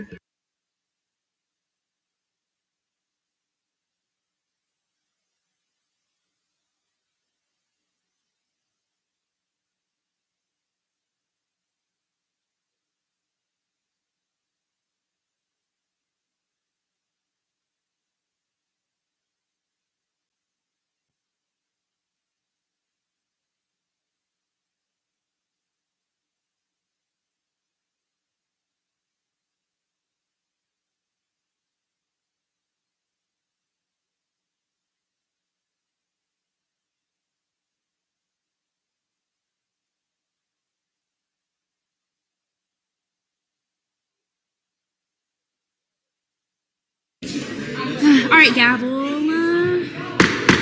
I hereby recall this meeting back at 9:01, whatever the terminology is. Okay. Reconvene. Yes, reconvene. Thank you. All right. Internal committee reports. ENA committee chair DeCara. Give me 1 second. Sorry. No problem. We're confirming one justice tonight. Also, I will be I will. I'm not saying hopefully. I will be attending SG on tour with Supervisor Myers as they don't like the assistant and a few other people can't join, and also just support. Be a senator there too. And also, do not ask questions that were already asked during ENA. You can check the minutes as I linked basically everything there. Vote count, materials, minutes. Like, only ask questions that haven't been asked. Thank you. Are there any questions for Chair DeCara? Seeing none. GAP committee chair. Senator Federico. Present and voting. So noted at 9:02 p.m. Are there any questions for Chair DeCara? Seeing none. Got you, Rihanna. GAP committee chair Temple. Good evening, everybody. So in GAP, we began our research efforts into the 2024 election. It does not get any better every time I say that. And we have actually made rapid progress in collecting information for all the candidates, as well as the ballot measures that are being on the ballot, are going to be on, well, you guys' decision making to skip. You know what I mean. Sorry, long day. But nevertheless, we are going to continue fleshing out that information as the session wears down. And with regards to voting, actually, Vice Chair Duke and I had a very productive meeting with Amanda Dever from VCE alongside 2 student leaders. And for those from the 54th session, one of them included former Senator Grace Castellan. So it was very nice to see her again about voter engagement efforts ahead of the 2024 election. And let me tell you, there is a lot coming in the near term. But that's still being compiled at the moment. But big plans in the long term. If anybody is interested in joining GAP or running for GAP chair, please let me know as we wind down the session, because of course I will not be back for the 56th session. And of course, by personal request from somebody who is an utter fan of the city of Liverpool, I decided to forego a fact of the day in history and instead go for a Liverpool fact of the day. So Liverpool, which is a port city in northwest England, was the first British city to import bananas. And no, I am not considering them the first minions. They are Scousers and will always remain Scousers. That is all. Temple, you're no better than the politicians that find loopholes. Okay? I'm just saying. No better. Temple. I will take that in this case. Oh gosh. I enjoyed that fact though. Technically, it's a loophole because it's not a history fact. Well, it is, but you didn't label it as such. So I guess I'll let that slide. I don't know about Hearst though. So take that up with her. Are there any questions for Chair Temple? Hearst? Not so much a question as I'm going to say that if you're importing bananas, you are the first minions. Okay. Are there any other questions? Seeing none, LJR Committee, Vice Chair Trainer. Thank you, Speaker Holmes. Hi, everyone. I hope you're all having a good night. Today in committee, we saw Resolution 5526 and passed it on first reading, as well as saw 9 absence requests, which, speaking of, as a committee, we just wanted to speak about that a little bit. So that way everyone can understand a little bit more about how we work. We're very understanding of situations where you don't have evidence, but please, if you can get any sort of evidence, please attach it. And if you don't have it, just give us some more information about what the event is going to be about. And and more seriously, we also don't tolerate lying. We act in good faith when we review submissions, but if part of your absence is being corroborated against members in our committee and it's just not true, that becomes a problem for the ethics of the Senate. And I just wanted to bring that up. Other than that, I hope everyone has a great night. All right. Are there any questions for Vice Chair Trainer? Seeing none, SBA Committee, Chair Hamid. Good evening, everyone. I hope you're all having a good night. So this week in SBA, we had our dining meeting with dining services, business services, and the student union. Overall, all our initiatives were very well received, and they are currently working on improving many, if not all, of the things we discussed.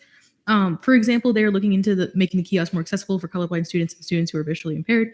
They're looking to extend service for certain locations, keeping student worker safety in mind, and increasing healthy food choices throughout campus dining. If you want to know everything we talked about, look at the meeting notes. It's too much to talk about. We also discussed the implementation. Well, this is something that they want to do, the implementation of a dining service council to advocate for different dietary needs and gather the perspective of student issues in dining halls. We had asked about reserving 1 to 2 seats on the council specifically for senators, and they loved that idea. I'm going to continue to work with them on it so future sessions can have that opportunity. Hopefully they started up in the fall. That's like what they hope for, so we shall see. Also, they graciously brought us pastries to show off their new customizable dessert program, which was led by their new head pastry chef, including our very own SG cookie. It was delicious, delectable. I was licking my fingers, eating up that plate. I had so much sugar. It's unbelievable. Also, we have officially confirmed a date for our donation drive initiative, which will be a week-long drive with our main event on Friday, March 29th from 10:30 to 2:30. This event will be held in the Student Union Atrium. We're working in collaboration with Hearts for the Homeless, RSO, and potentially working with housing, dining services, and other related RSOs. Also, we just caucused to see Proclamation 5515 and 5516, which were adopted and passed in committee. Also, for my amazing senators for my amazing senators who table for Black Caucus, I'm so sorry, guys. For my amazing senators who are tabling with Black Caucus tomorrow for SBA, whether you're in the committee or not, your last day is tomorrow. Please make sure you help out if you said you would, and I'll know if you're lying. Also, if any of the things I talked to you about interest you, you should definitely join SBA 2 p.m. on Tuesdays, guys. You should come. Are there any questions for Chair Hamid? D-Like Morset? Isn't your committee like full or almost there? No. Oh, we can still get people. That's tea. Okay. All right. Any other questions, Chair Samillo? Not a question, but a motion. You may. Motion to return to notice of legislation on second reading fiscal bill 5541. There's been a motion. Is that going to be expedited? Are you looking to expedite that, or you're just seeing it on second reading? I'm moving to deny it. Okay. There's been a motion to move back to notice of legislation, fiscal legislation, notice of legislation on second reading. Are there any objections? Seeing none, fiscal bill 5541. Is there a motion? Duke? Oh, your mic. Sorry. Motion for 1 minute speech, 1 minute question, 1 minute debate. There's been a motion for 1 minute speeches, 1 minute question, 1 minute debate. Are there any objections? Seeing none, we're now there. Duke, you have 1 minute when you're ready. Cool. So we heard back from them a little bit ago, and they asked us to deny it for them. They're just seeking alternative forms of funding, and that's pretty much it. Okay, you can go ahead and make that motion then to okay, I can do it. There's been a motion to postpone fiscal bill 5541 indefinitely. Are there any objections? Temple? Wasn't it said that they would be denied? They wanted it denied? Yeah, indefinitely just means. So do we have to do we have to vote on it? No? Okay. Then are there any objections then? Seeing none, it's indefinite then. Is there a motion to return to confirmations? Okay. I apologize, but I need some pronunciation for the last name. You can come up to one of the mics. I just want to make sure that we say your last name correctly. You're good. It's Lakshmanan. Lakshmanan? Yeah. And your first name is Mira? Okay. Please welcome Mira Lakshmanan.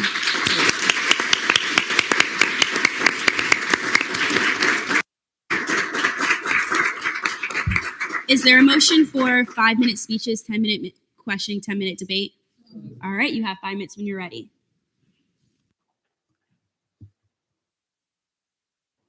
Okay.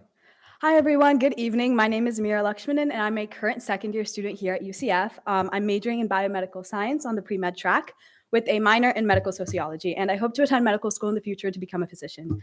So I started off my journey with student government through SGLC. I was able to learn more about the inner workings of student government here at UCF, from attending committee meetings to learning from guest speakers and meeting the leadership of each branch. I was able to gain an in-depth, unbiased, and knowledgeable perspective of the role of student government here at UCF.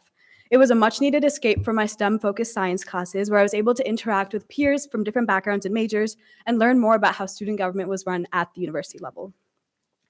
Throughout SGLC, I love the judicial branch in particular due to their focus on student interactions while also following the rules of procedure.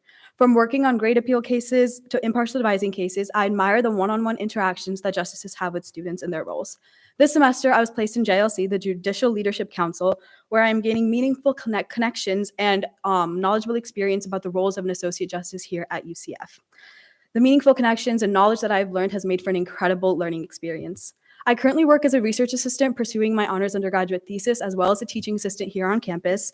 These experiences have helped me gain a multitude of skills from leadership to critical thinking.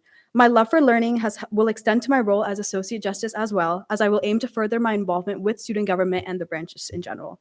I hope to implement programs and opportunities for students to learn more about what we do, even if they aren't part of a program like SGLC. I believe that this will be a great opportunity for me to enhance my leadership and interpersonal and communication skills and expand my knowledge in a field that isn't directly related to my major. I'm so excited to get to work. Thank you all very much for your time, and I yield any further time to questioning. All right, we're now in questioning. Are there any questions for the candidate? Lopez? Alrighty, sorry. What are some hobbies and things that you like to do, and how will those skills translate into your involvement as a justice? Yeah. So some of my hobbies, I love photography. It's just something that I really love. I love social media in general, but photography in specific. I think it's a really nice way to like capture memories and stuff. And I think one of the like not programs, one of the things that I want to implement as a justice is just kind of increasing the sort of media presence, not media presence, but just sort of like photography, videography at events to kind of be able to look back and like just have more memories of all the events. That's like one of my hobbies. Hearst, Samillo, Duke, and I'll go Temple. Hi. Can you explain the difference between your proposal for the Shadow of Justice program and the mentor mentee within the justices? Yeah, so the Shadow Mentor program would be for, Shadow of Justice program would be for students who are like not involved with SGLC, not involved with student government, kind of have like no idea of what student government is, just like any normal student at UCF, to apply and kind of apply to Shadow of Justice or just like learn more about what we do. I think it's a great way to expand outreach into the student body. And then the mentor mentee within justices would be for old and new justices on the branch to kind of learn more about their role and kind of like help them acclimate and just kind of like become more comfortable in their role. So it'd be between like current or justices that are like new and old on the branch. Samillo? 2, if I may. You may. First one, if you could change anything about the Constitution, what would it be? I think the Constitution is very well worded, but as someone that doesn't have any like legal background, any sort of like political science background or anything, I think it's kind of hard to understand sometimes, especially the legal like jargon and stuff. So I think maybe like some like either definitions or like clearer wording would make it a little bit easier for like regular students to understand or students that may not have like direct affiliation with student government, because I like did have to read through it like 2 or 3 times to understand like everything. But yeah. Duke? Hello. What would you say? Sorry. Okay. Samillo had 2. My sorry. apologies. Go, Samillo. What are some of the boards that the justices usually sit on? At least 2, please. So parking appeal boards, student conduct boards, fiscal administrative decision boards, and grade appeal boards. Duke, that's my mistake. You're good. I'm Apologies. sorry about that too. What would you say, or who would you say is your role model or someone you admire and why? My role model, that's so interesting. Honestly, just my family in general. I just think that they've been very supportive in everything that I do. I feel like I overburden myself sometimes, and I think they're just kind of there to help me like sit back and relax and like ground myself. So yeah. All right, Temple. Good evening, Miss Lakshmana. Yes. Okay, I just wanted to get that down. So as an economics major, I took a really big interest in your third point, your needs-based parking appeal consideration. How would you see this be implemented within the considerations for the judicial branch? Yeah, so I know the justices take a number of like factors, including like situation and stuff, into their decisions when they're deciding whether to like uphold or overturn parking appeals. But I think it's important to take into consideration like this again, like the socioeconomic status of students. Students have like so many different backgrounds. Like $25 of like a parking citation is the difference between groceries for a couple days. So I just think that when we're looking at parking citations, taking into account like a student's financial background, whether they're receiving any aid, is like really important and should be considered just like sort of like part of the decision for those decisions. Follow up? You may. So with regards then to how it would be practically implemented, would that require additional trainings for justices, or would that require more information gathering from them? How could that be realized, for lack of better terms? I believe, yeah, I think it would just have to be like something discussed with the justices. I'm not too sure on how like official proceedings like that will occur, because I am like kind of new to this position. But I do hope to implement stuff like that. Yeah. Any other questions? Lazo, and then Daedalus, and then Samillo. So I'm looking at your resume right now, and I see that you're involved in like a lot of like high leadership positions, and you're a teaching assistant, which honestly, go you. Would love to see everybody that's super involved. But how do you think this level of like high involvement might affect your time management with judicial? I think that I will definitely like allocate times to everything that I want to participate in. I think like this year, I did involve myself in a lot, but I do genuinely love everything that I do. It's like everything I'm passionate about. I look forward to SGLC every single week, or JLC now. I look forward to being teaching assistant and like doing research and stuff. So I think having like that passion for everything I do makes me like allocate time appropriately for everything. And I feel like I'm a very organized person. And so I really would be able to like separate like times for like everything that I have to do and like manage my time properly. Daedalus. She kind of took my question, but shout out to you for being an academic weapon. Samillo. So it doesn't happen often, but fiscal appeals, do you know what your role is as a justice in regards to fiscal appeals? I do know fiscal appeals involve the like if any like RSO has some sort of like financial sanction or just sort of like they're on probation or something like that. I do know that we sit on the boards and we hear them. I'm not too particular or familiar with the role of a justice in this position, but I do look forward to learning more about it, and I'll get back to you. Are there any other questions? Samila? Move to debate. There's been a motion to move to debate. Are there any objections? Seeing none, we're now in debate. Samilo, and then Samilo, Duke, Richmond. All right. So obviously, as someone who's in JLC, I feel like it's a big step to be able to be standing up there, and I'm very proud of you. You have answered all the questions that we could possibly think of very well. You obviously know everything like the back of your hand, and I can't wait to see what you do, and I love your initiatives. So I will be voting in favor, and I urge you all to do the same. Duke. I will be speaking in affirmation as well. I think that they answered incredibly well to the numerous questions that we asked. I love like the needs-based appeals. I think that's a great idea. And I think that this person has a lot of potential and I would love to see them in this position. So I encourage everyone to vote in favor. ELA Richmond. Yeah, I agree with all the sentiments before me. She seems amazing. It was very competitive and she really shined today. I really like her initiatives. All of them seem great. I'm excited to see how she carries them out, how she grows in her position. All right. Are there any, with 3 in affirmation, does anyone negate? If not, Hurst. Oh, Takara. Motion to move to voting procedures. There's been a motion to move to voting procedures. Are there any objections? Seeing none, we are now there.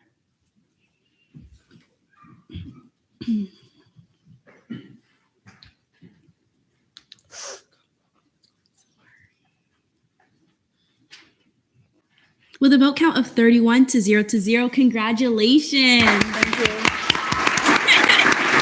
Look, guys. So cute. Does that mean you're complete now? Oh! The piece of the puzzle you never thought you needed. All righty. Internal legislation. Let's get this last leg. Woo. Okay. Notice of legislation on first reading. Bills. Internal Bill 5515. Updates to Title III in Title 13, introduced by Chair DeCara, is hereby remanded to LJR. Internal Bill 5516, updates to Title III, duties and powers of a deputy pro tempore, introduced by Chair Samilo, is hereby remanded to LJR. Notice of legislation on third reading. I'll take a motion. Kringle. Motion for 5-minute speeches, 5-minute questioning, 5-minute debate. There's been a motion for 5-minute speeches, 5-minute questioning, 5-minute debate. Are there any objections? Seeing none, it stands. Bills. I cannot see that. Internal Bill 55, is that 14? Yes. Okay, thank you. 14, updates to Title 3 and 6, introduced by Chair DeCara. Chair DeCara, you have 5 minutes when you are ready. Give me a second. I'm gonna open it. Okay. Can you guys move out the way, please? No, I got it. It's literally my Once bill. you get on the bill, can you please move your mouse? I love that you all are looking at it, though. Thank you. Oh, you guys are great listeners. I'm just, There, now I'm able to see it. There you go. I'm gonna add something too. I spoke with Attorney Moore about this a little bit more about this, and basically we went at it again. I really don't know how the proceeding of this goes, but I did actually remove the second part with the election commissioner seat. But I can also yield to them. But we did agree that the what was mentioned in the last was the debating and voting on Title VI topics was what we basically feel like that was the best option, on conformities and stuff, not that, but Title VI regards. I can, if I want, I don't know if she wants to speak, on her part. Would you like to? Yeah. Is there a motion to allow non-senator to speak? All right. I yield my time to AG Moore. Sorry, I thought we were on a different bill. Give me one sec. We're on 5516. 14.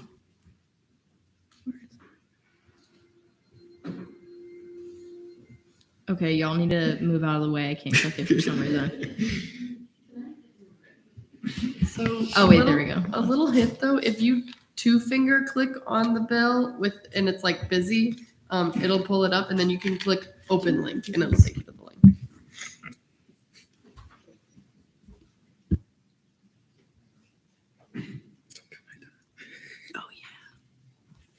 Okay, it's figured out now. So pretty much the first part, 308.2, the E&A committee shall be allotted another set or seat. I think this is fine because I think it, promotes collaboration from E&A and also the election supervisor. And then for 601.1, I wanted that removed because I don't think a senator should have any place sitting on the election commission. I think they're two separate identities for a reason. I think we're separated out for a reason. But other than that, I like everything on this bill. I like how it looks now. And I encourage you guys to vote. What did you want me to say? Oh my gosh. I just said I was like how it originally was. Okay, we'll vote up on this bill. Yeah. Oh my gosh. Okay. You yield your time to Kara? Yes. Okay. We're now in questioning. Temple, then Duke. So seeing as you're removing the 601.1, the language there, are you also removing the language from the resolution as well? From Senate Rule 2.04 subsection E that begins with elect an E&A representative from within the committee? Say again, sorry. Are you also removing the language from Resolution 5523? That's the one that goes with it. Basically, yeah. Any other questions? If not, Hurst. To AG Moore? You may. Can you clarify your position on the election commissioner having voting ability on E&A? So I do not think the election commissioner should have the supervisor of elections having voting power for just anything. But if they did have voting power, I think it would be okay for them to have it for only matters that pertain to Title VI.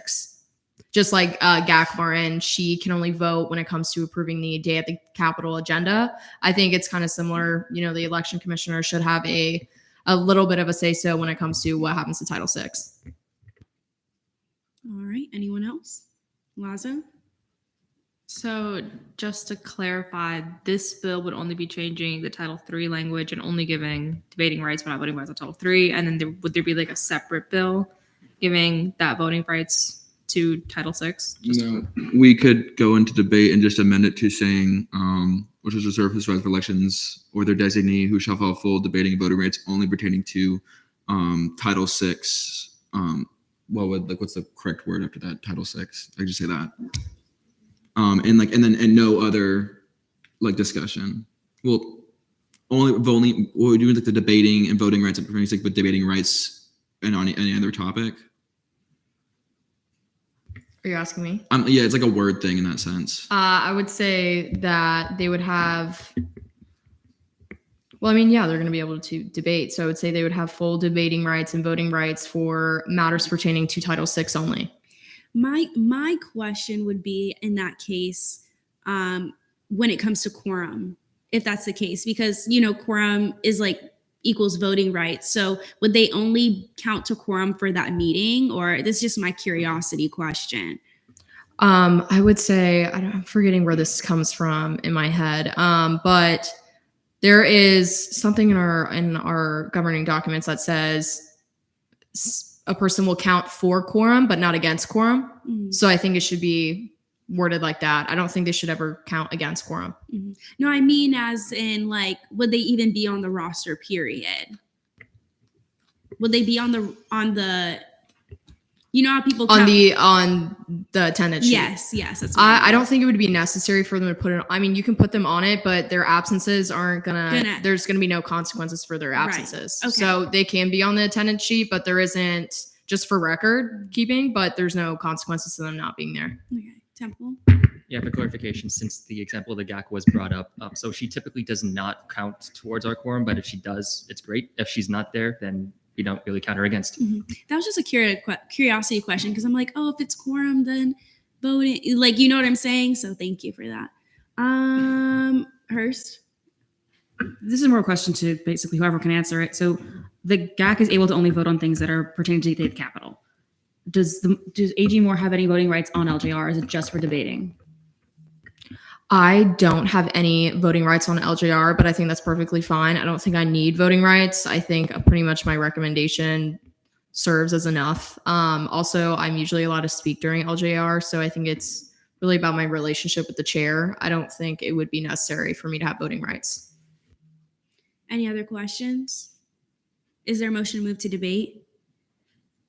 All right, we're now there. Is there a motion to see Chair Samillo and just Chair Samillo. Okay. Chair Samillo's amendments as a block. Is there a motion? Is there a motion for 1 minute speeches, 1 minute questioning, 1 minute debate? All right.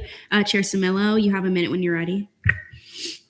Hey, so yeah, I kind of just went off of what AG Moore said, and I stated that they shall have full debating rights and voting rights pertaining to Title VI only, considering that is their title. I feel like they should at least have some say and vote towards how that goes instead of just hoping and praying that the president will veto it if it's something that they don't want out.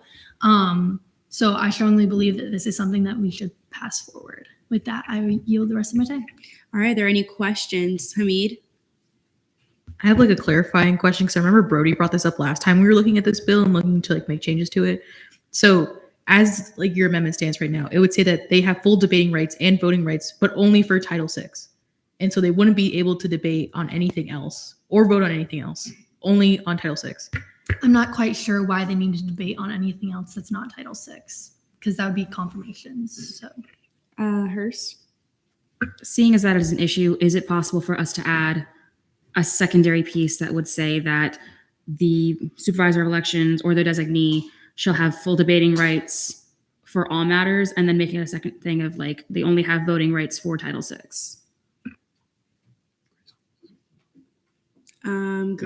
Is there a motion?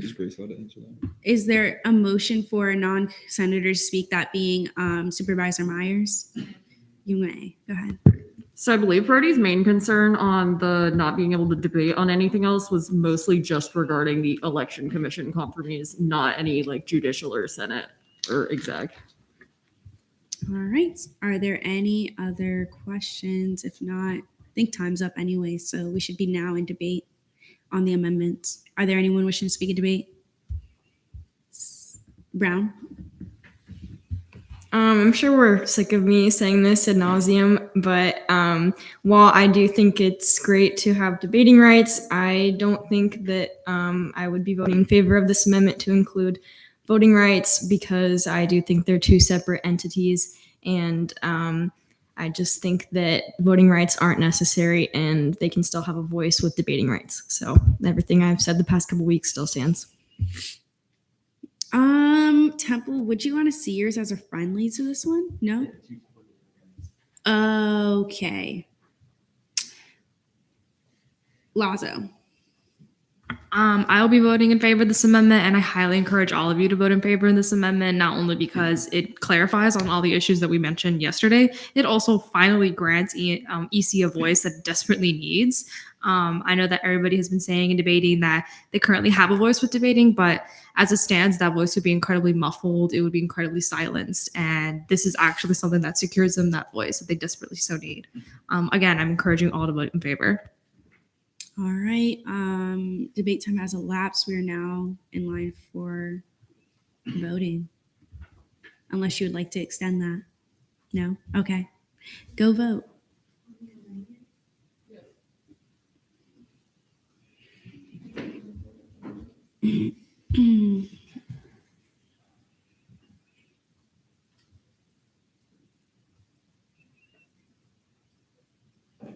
With a vote count of 19 to 7 to 2, the block of amendment has passed.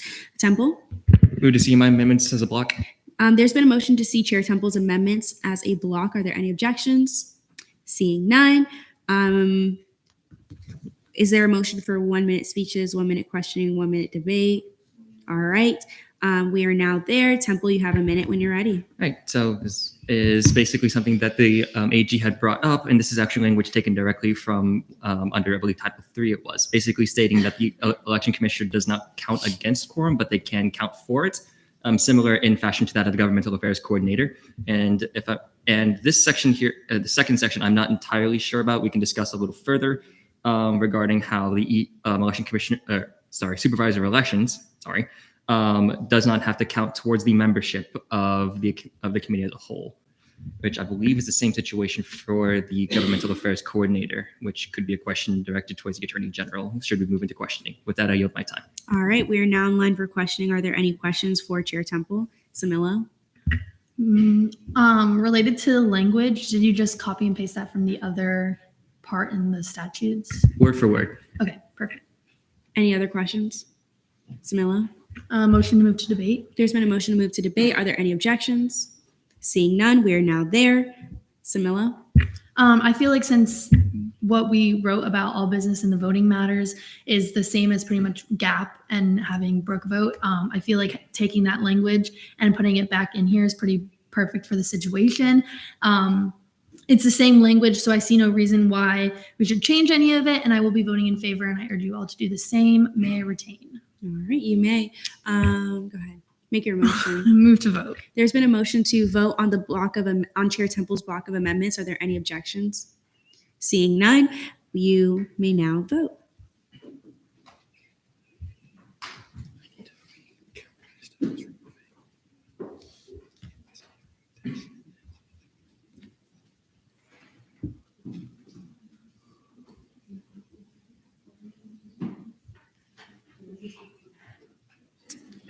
With a vote count 29 to 0 to 1, those amendments pass.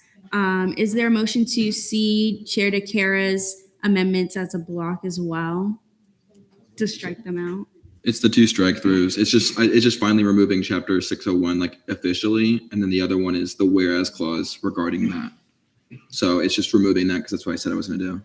All right. Is there a motion for 1 minute speeches, 1 minute questioning, 1 minute debate? Huh? I just did that basically.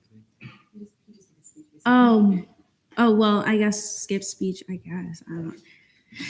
Okay, we're now in line for questioning, I guess, if that's the case. Kringle? Move to debate. There's been a motion to move to debate. Are there any objections? Seeing none, we're now in debate. First. May I retain? You may. Move to vote. There's been a motion to vote on Chair DeCara's amendments. Are there block of amendments? Are there any objections? Seeing none, we are now there.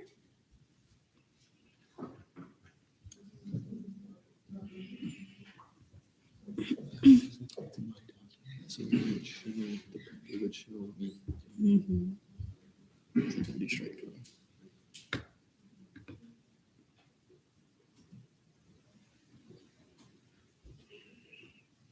With a vote count 30 to 1 to 0, that block amendment passes. Samilo, I will see at above as a technical because there's nothing referring to chapter 6 anymore, 601 anymore. Alrighty. But on the bill now. Sorry, sorry to clarify. I accidentally did this wrong strike through. I strike the correct one now, so I'm just waiting for them to approve or remove it.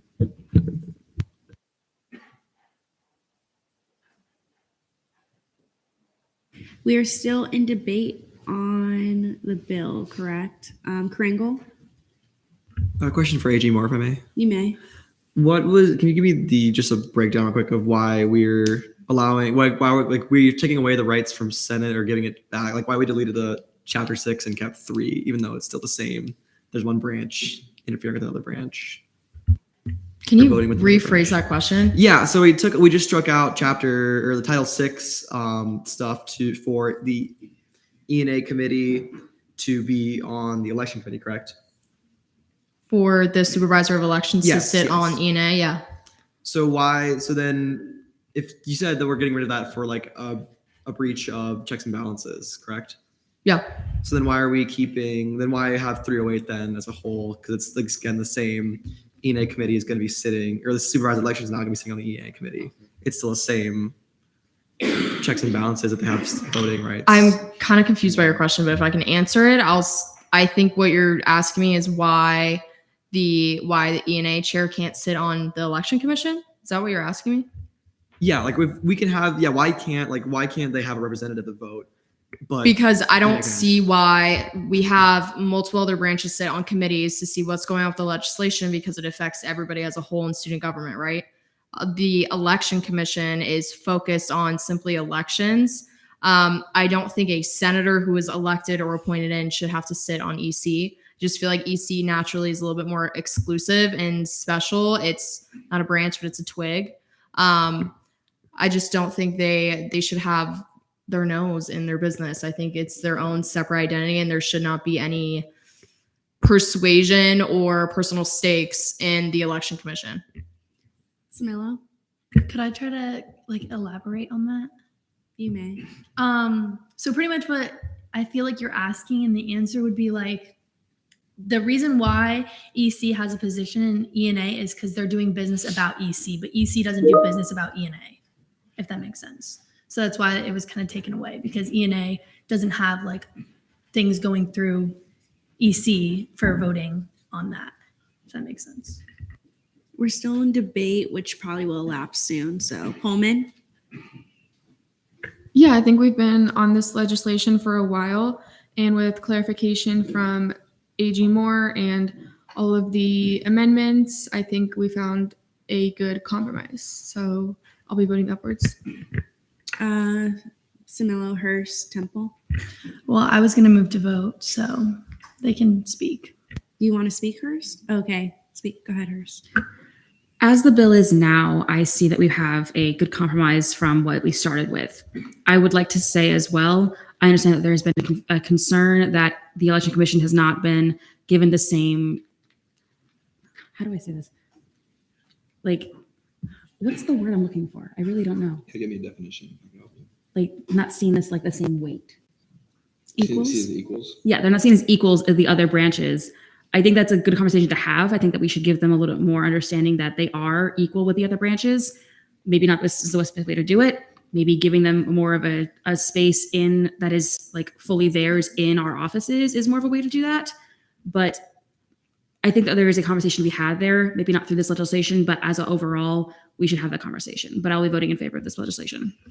Temple? Yeah, to bounce off of that as well, I will also be voting in favor of this legislation as well, because now it's structured in a way that makes sense, pragmatically speaking, and it does reflect the situations within GAP as well. I both love and hate to keep bringing my committee back into the spotlight on this, but I have to. The Governmental Affairs Coordinator does hold a unique relationship with the GAP committee as a whole, and it would only make sense for the supervisor of elections to have a very similar operate under a similar framework, and this does provide that framework. As such, I will encourage you all to vote for this legislation, and then of course any discussions we can have further about integrating the election commission to become more of an equal branch. There's a discussion that we can have in a longer term. With that, may I retain? You may. Move to vote on internal bill. It's okay. Go ahead. Might as well inject some levity into this by a slip up. Move to vote on internal bill 5514. There's been a motion to vote on internal bill 5514. Are there any objections? Seeing none, we're now there. Too much fiscal. That's what I mean, more internal. What do you think I'm doing?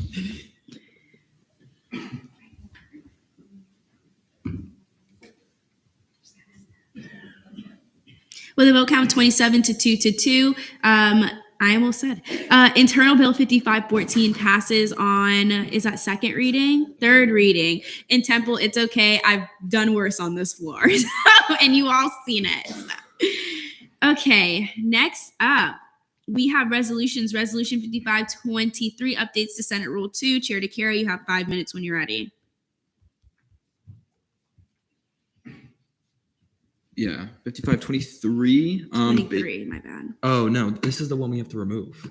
Yeah, we have to remove this because of what I removed. So basically, I put motion to postpone this indefinitely. There's been a motion to postpone resolution 5523 indefinitely. Are there any objections? Seeing none, it is postponed. Notice of legislation on second reading, resolutions, resolution 5526, updates to Senate Rule 2 and 4, introduced by Chair DeCara. Are there any Are there any objections? You have 5 minutes when you're ready. Ignore that, guys. All right, I'm back again. As you see, it's just updating 2 and 4. For 2, it's just the caucuses we like fully recognize. Military benches there. That's not by ranking. That's just based on alphabetical. I just want to state that. And then for Senate Rule 4, it's just changing the agenda. 2 thing. The bolds is because one was a grammatical error. Latin Hispanic was just what the correction I talked to Brody about, and then that one officially puts it within the agenda. So it's officially recognizing the agenda, and it'll be officially recognized through the Senate Rule 2 as a caucus, not just an ad hoc, but as a standing caucus within our student government. I yield the rest of my time to questioning. We're now on questioning. Samilo? Should it be military and veterans caucus instead of the symbol? Because online it's and. AG Moore, do you have a... I mean, I don't really have a preference. I think that symbol looks a little prettier though. I mean, E and A has either E and then like that symbol, then A. So I think I don't see anything against it. Maddie? Can you fill in the committee action? What? Oh, this is resolution 5526, correct? Yeah. But at the top, it needs the committee action. Oh. Yeah, it got seen in LJR today. Oh, that's because we forgot to do that. That's our bad. It was seen in LJR? Today, just like it normally. Okay. Do you have the agenda to the vote? While they get that up, are there any other questions? Temple? I guess this is me probably overthinking this, but correct me if I'm wrong. What is to become of the original authorizing legislation of the ad hoc caucus? Do we need to repeal that, or is that just going to be nullified after this is passed? I think it's just going to get nullified. It's just like some things are, like it just kind of fills it in. So basically, the ad hoc created out. AG Moore can elaborate. I'm pretty sure we put an expiration date on it, so it'll just expire, Oh, yeah. and this will take over for it. That's a good question, though. All right. Any other questions before we move to debate? Hurst? Seeing as, sorry, 2 questions. Are we sure that there was an expiration date put on the ad hoc caucus legislation? Yeah, I can have somebody pull it up really quick, but I'm like 95% sure. Okay, question 2. Because this says, whereas resolution will go into effect immediately, is that going to cause an issue between the deadline of that one and the immediately of this one? It shouldn't at all. I mean, they have the same exact purpose, so there wouldn't be any, conflicts between the two. Okay. Any other questions? Emra? Can we see my amendment? Yeah, we'll see during debate. So we only see amendments during debate. Okay. Yeah. Is it Musa Meyer or Mayer? Meyer. Meyer. Got it. All righty. Is there a motion to move to debate? All right. Senator Musa Meyer? Yes.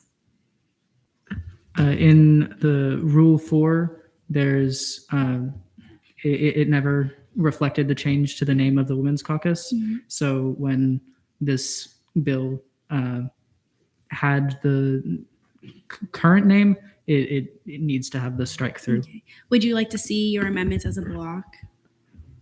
Yes. Okay. There's been a motion to see Senator Musa Meyer. I'm sorry. Give me some time. Jeez. Musa Meyer. See Senator Musa Meyer's amendments as a block. Are there any objections? Seeing none. We're now there. Musa Meyer gave the speech, so is there a motion to move to questioning? All right. Hurst? I mean, 1 minute speech, 1 minute questioning, 1 minute debate. We already My did bad. speech. Oh my gosh. Yeah. There's been a motion. There's been a motion for 1 minute speeches, 1 minute questioning, 1 minute debate. Are there any objections? Okay. Is there a motion to move to questioning? Okay, we're in questioning. Any questions? Samila? Move to debate. There's been a motion to move to debate. Are there any objections? Seeing none, Samila? May I retain? You may. It's just logistics. Move to vote. There's been a motion to vote. Are there any objections? Seeing none, we're now there.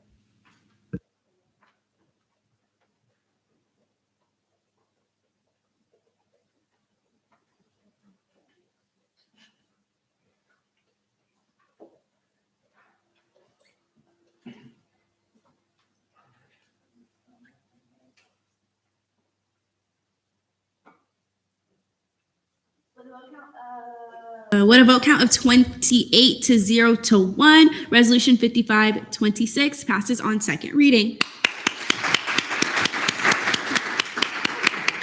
Chair Temple? A quick question to anybody who can answer it. Mhm. What was the resolution number for the one that authorized the creation of the ad hoc caucus to begin with? I'm trying to find it. 03. Daedalus. I'm sorry, I may be confused, but did we vote on the whole resolution or the block? Oh, my bad. You're right. Just on the amendment. We're still on, that was my bad. Yes. We're still on the resolution itself and we're in debate. AG Moore. So the resolution that we passed, right? The resolution that we passed in the beginning of the year, it says that the ad hoc caucus will be concurrent with the 55th session. And I just realized this resolution says that it's going to go into effect immediately. Is there any way that anybody would like to amend this and fix it so it would be going into effect for session 56 so I can remain chair of this caucus because I'm not a senator, unless it's still ad hoc. So if anybody wants to fix it, thank you. Temple. Yeah, we can probably tinker with it once we move into it, but I moved to see my amendments on the block as a block. There's been a motion to see Chair Temple's amendments on the resolution as a block. Are there any objections? Seeing none, is there a motion for 1 minute speeches, 1 minute questioning, 1 minute debate? All righty. Whoever wrote that, you just ask Temple, I guess, in his debate if he can see it as a friendly, if that's what you want coupled, so we don't have to see multiple amendments. But Temple, you have a minute when you're ready. Yep. So basically, this is it's basically creating a new date of effect for this in order to coincide with the resolution. 5503. Geez, I'm full of slip ups tonight. But yeah, any questions or changes you can see too. And then of course, I will defer to any language choices for the AG should they arise. We are now in line for questioning. Are there any questions? Seeing none, is there a motion to move to debate? All right, we're there. We're now in debate. Hurst. Motion to see my amendment as a friendly. There's been a motion to see Vice Chair Hurst's amendment as a friendly. Are there any objections? Seeing none, it's seen as a friendly, therefore meaning that it is with the block of amendments with whatever we said was Temple's amendment. Point of order. You may. Friendly. All amendments are to be seen as under the same procedures as any other amendment. Friendly amendments. Temple. Yes. So with regard to this, then, since it is an amendment to an amendment, it is at the discretion of the introducer of that amendment to accept or deny an individual as a friendly amendment. Should have been seen as an unfriendly amendment, then we can go into the speech, questioning, and debate procedures of that. In fact, when once an amendment is made, it is of the bodies, not the person that creates the amendment. So all amendments are to be seen as per Section 1291 of Robert's Rules. Well, if Brody was here, I'd confirm or deny it, but that's how Brody's been doing it for the past 10 years. So But I would also clarify, point of order is not like an information, it's actually a question. So we don't really do the same interpretation of Robert's Rules here as what you would see in the book. So it's up to the discretion of the speaker. So it's up to her for them to be seen or whatever. So I will continue to see it as a friendly. We're still in debate. Is there a motion? Oh, Freehafer. I don't know if this is the right time to say it or not, and if it is, I'm just thinking it would be like a friendly thing. But I just saw in the third whereas it says between twice. I don't know if that's like an amendment or like a technical language thing or a typo or whatever. You could erase it, and I'll just see it as a technical. Okay, sweet. Thank you. We're still in debate on the. Yeah. At this point of the night, I'm just not. Hurst. Yes. As this is in a way trying to make sure we're not having any conflicts between different resolutions, I don't see a reason why we wouldn't vote for this. And the 56 thing is just because that way we're kind of saying this is the one we're talking about, so it's not confused later. Alrighty. Is there a motion to move to voting procedures? All right, we're now there.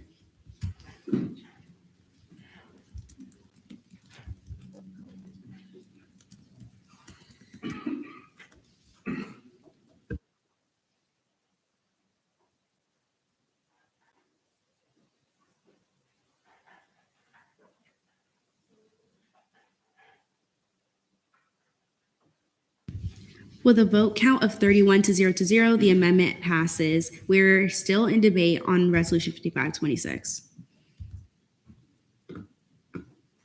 Is there a motion to vote on Resolution 5526? All right, we're now there.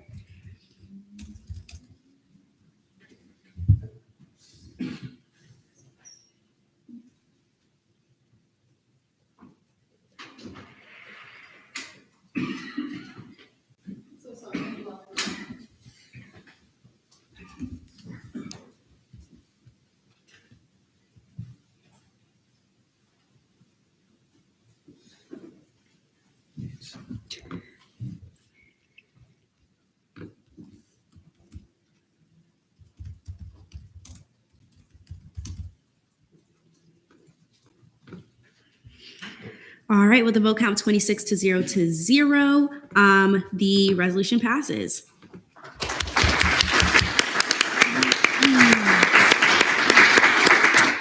Okay, we are now on proclamations. Proclamation 5515, proclamation, you did it to yourself.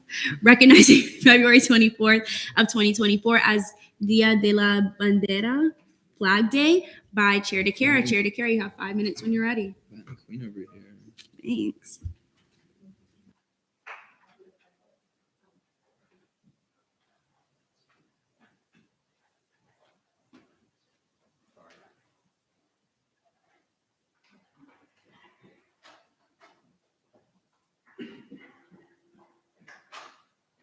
Sorry. Yeah, it's okay.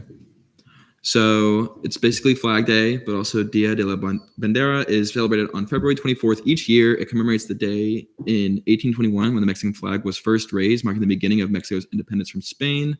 The event is a significant part of Mexican history and culture and is an opportunity for us to honor the contributions and sacrifices of those who fought for Mexico's freedom. By supporting a proclamation recognizing this, we demonstrate our commitment to diversity and inclusivity.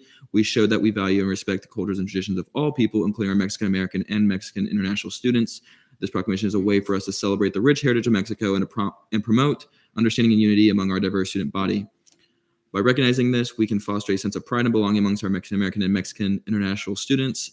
This proclamation can serve as a reminder of their roots and the importance of their cultural heritage. It can also be an opportunity for them to share their traditions and customs with the broader UCF community, promoting cross-cultural exchange and understanding. In the end, I urge that you support this proclamation. It's a way for us to celebrate our students that go here and the community. I yield the rest of my time to questioning. We are now in questioning. Are there any questions regarding the proclamation? Hurst? I can't open the document.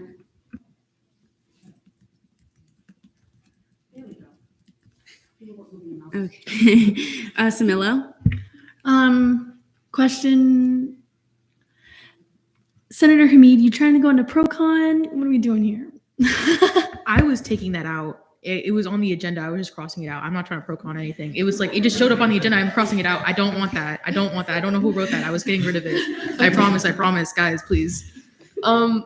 We did, this was passed in their thing, so we didn't have it on the votes tonight. So we have extra pro-con votes, and we can't add new votes right now. So when you vote, it's going to say pro-con, and so I'm just writing that to remember when I make the voting, whatever it's called.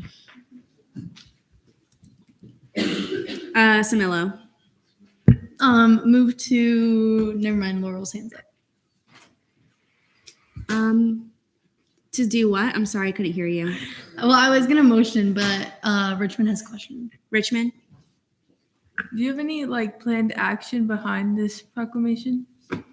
I've actually reached out to the Mexican Student Association. It's really at the discretion. We want to one thing I've made clear when I was first working with the caucus and RSOs is that's not our job to host the events that are already being held by these RSOs. It's our job to support them. So I reached out basically, if they are doing any events for it, but it's really at the discretion of the RSO. But yeah, I haven't heard anything back yet. All right, we're still in questioning. Is there a motion to move to debate? We're now there. Anyone wishing to speak in debate? Temple? Move to see all my amendments as technicals. They are capitalizing the first word after every whereas clause. There's been a move. Oh, my bad. Go Sorry. ahead. And there is an additional, and there are 2 4s, and they be it for the resolve clause. So I'm striking one of those. I am so sorry. That's the same one from earlier. That one was already stricken. It should already be taken off. I don't know why I'm doubling. It's just how I type sometimes, I guess. I'm so sorry, all. There's No worries, been a- man. No worries. There's been a motion to see Chair Temple's whatever's on the dock as a technical. Any objections? Okay. All right. Lazo? I mean, I don't think it needs to go for show that we should all be voting in this, but I know that De La Bandera is very important for people in Mexico, and I know that while I had a very important friend in my life that was from Mexico, and I know that this day is actually so important for them, for their pride, and also for the continuation of what it means to be a Mexican American, and that'd be really important for UCS students and Mexican UCS students. So I highly encourage you to go for this bill. All right. Hurst? More of a clarification. I don't know if Maddie is just now putting this in, but the committee action was not added to the bill. Okay. Sorry, Jason. I'm just asking so we have clarification on that. Oh, is that Andrea? I gave that job to Andrea. Chill. Just, I don't know what the committee action was, so can you put that into the bill? Thanks. For confirmation, it was 10 to 0 before she puts it in. Anyone else in debate? Temple? While that committee action is being added in, I will be voting in favor of this legislation as well. It is amazing to see like national heritage and culture be celebrated. It is extremely important to be aware of the history that behind certain days, as well as to take pride in the land you come from, no matter where it is. So I am especially happy about Mexican history being put on the forefront because it is very fascinating in that country. Who knew the French can go in and try to invade and screw everything up? In any case, I encourage you all to vote in favor, and there is my history fact for the day. So, first, with that, may I retain? You may. Move to vote on Proclamation 5515. There's been a motion to vote on Proclamation 5515. Are there any objections? Seeing none, you may vote. Yes, 5515.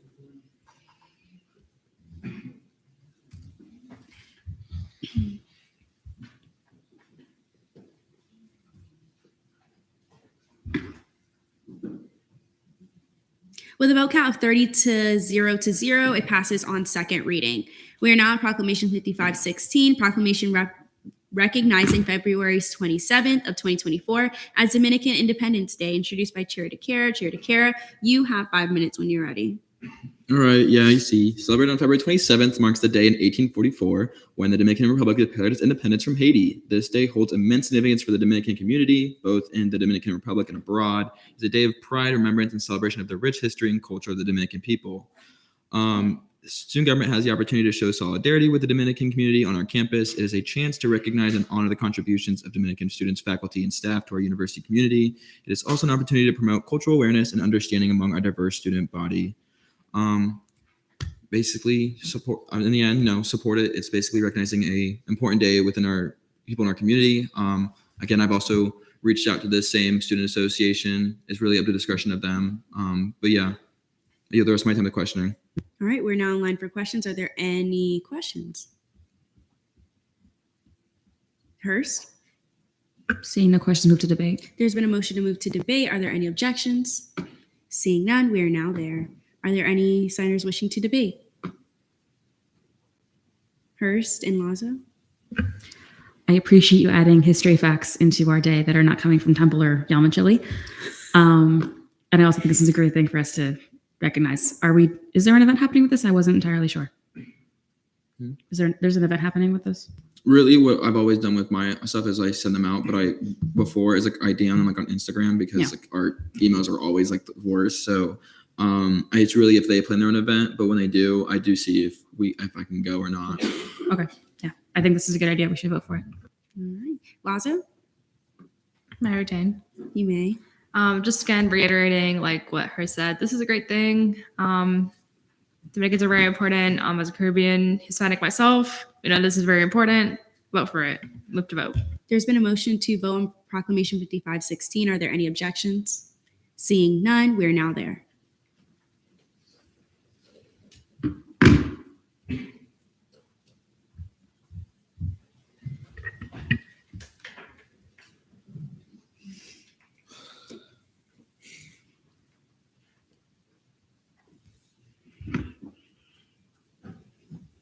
With a vote count of 30 to 0, Proclamation 5516 passes on second reading. We're done with legislation.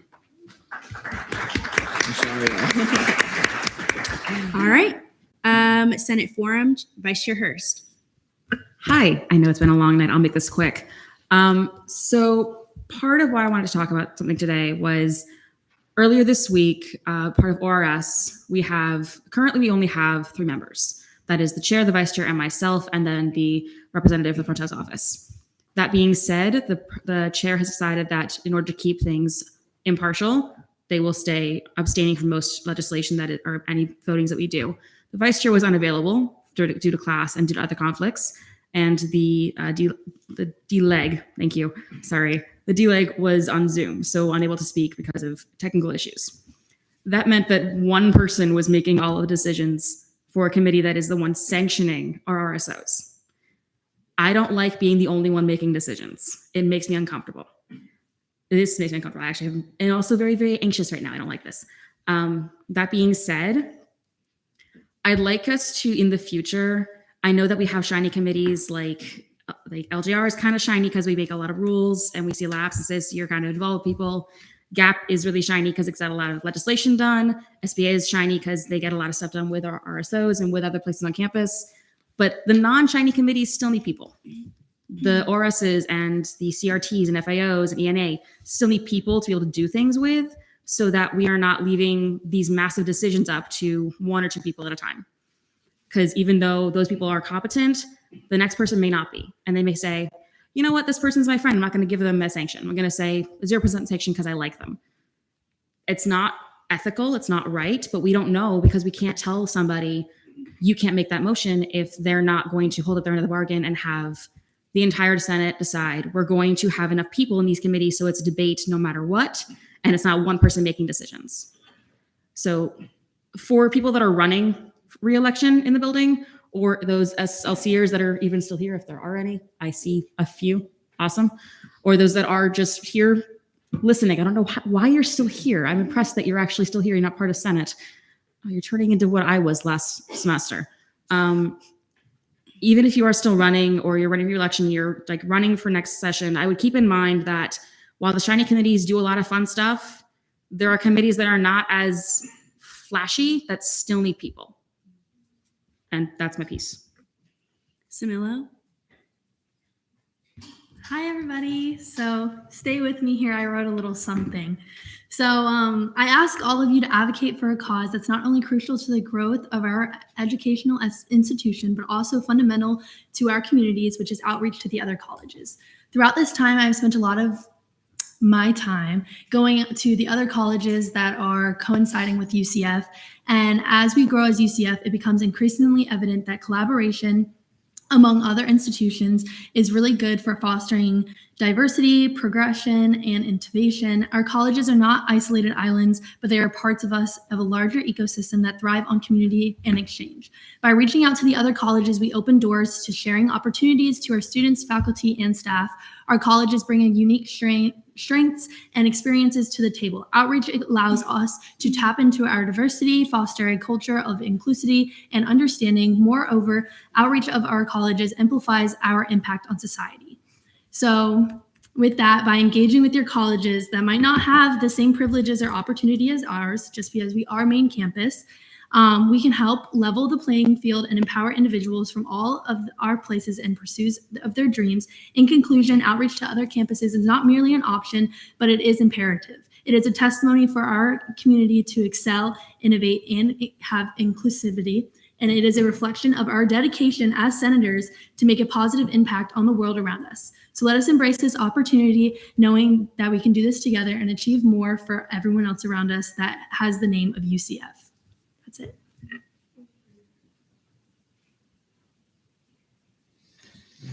Are there any questions, unless there's someone else? Any questions for Hurst or Samillo? Lopez? To that? You may. Well, thank you so much for saying that. As the Roseland College chair, I love that. Please, please, please reach out if you have any questions about Roseland, you want to come visit. I'll give you a tour personally. But yeah, I feel like it's also my duty to bridge the gap between Roseland and here. So seeing that other people are just as committed to the cause is really special to me. So thank you guys. Any other senators wishing to speak? Seeing none, advisors report. Brody says to type in your senator shout out. So Netta or Maddie want to go? Hello, everyone. I'm Nada. Great meeting. Love you all. If you need anything, I got you, for real. I got a response from Sergeant Scott about doing some training. So please vote next to the training you would like to attend, as well as fill out the doodle poll, which was in last week's minutes. And I will also put the link in like 1 second. So yeah, there is the Mighty Night Self-Defense, which is about mindset, awareness, and preparedness. And then there's also other things like DUI and narcotic awareness. Would anybody be interested in that? Show of hands. Or you can send me a message if you don't feel comfortable raising your hand. And then there's also interpersonal violence and other trainings. So just based off of the conversations that I had, these are the two that like I kind of got an idea that you might want to attend. So just let me know. And this will be very serious. And I might even offer it to other OSI agencies as well as students. We can let RSOs know. If you guys want, do you think that would be a good idea? More people? So yeah, I'll start planning that like tomorrow. Okay, Maddie. All right. Brody's not here tonight because it's his little girl's Lola's birthday. She's turning probably, I don't know off the top of my head, but probably like 4. She's very young. So he's home with her. I've been seeing a lot of people put on their, like, especially fiscal bills, Brandon Green Way. I just want to remind you, it's Brandon Green Away. I love you all very much. Classes are hard, but I'm sure you're doing great and I'm proud of you. And here are 2 cat pics today featuring Jason's kitties and Grace's kitties. Do you have any questions for myself or Netta? Okay. All righty. With that, miscellaneous business, reinstatements, none. Elections. Is there a motion to open elections for ENA? Is there a motion to open nominations? Is there a motion to nominate Ariana Lopez, ENA? Is there a motion to close nominations? Is there a motion to vote on the elections for ENA? All those in favor say aye. Aye. All those against say nay. You guys are so annoying. All those abstaining. You're doing it to me? Okay, congratulations, Ariana. Ignore the haters.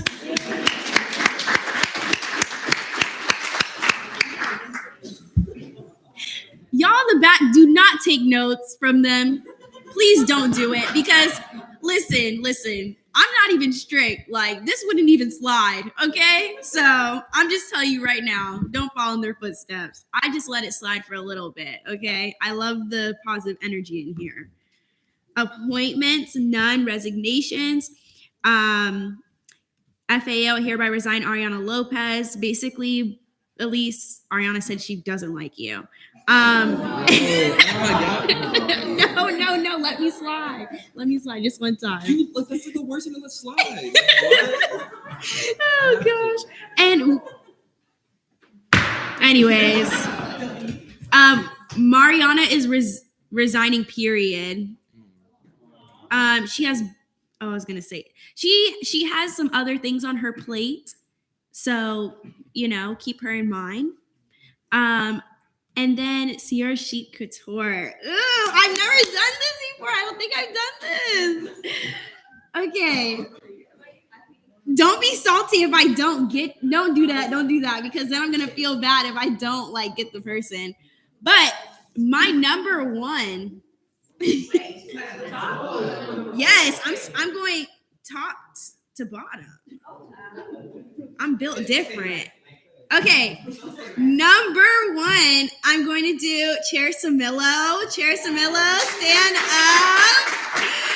I can't get over the pop of color. And then I am a fan of slim fit shirts. I just love them. So that's why. And don't you have heels on too? It just, okay. 2, I'm gonna have to do Vice Chair Trainer because the shirt has texture. Stand up and show them the texture on the shirt. Yes. It has texture. It's just giving. And then 3rd, don't look at me like that.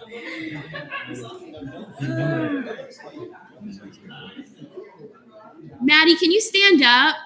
Yes, Maddie. Yes, Maddie. Okay, Maddie.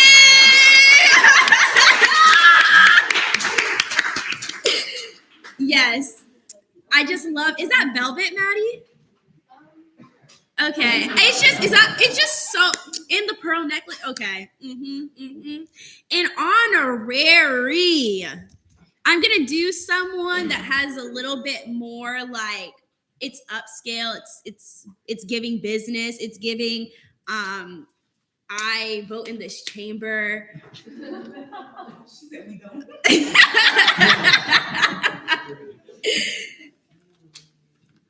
I was gonna say something funny too, but I'm just gonna let it go. Say it. No, say it.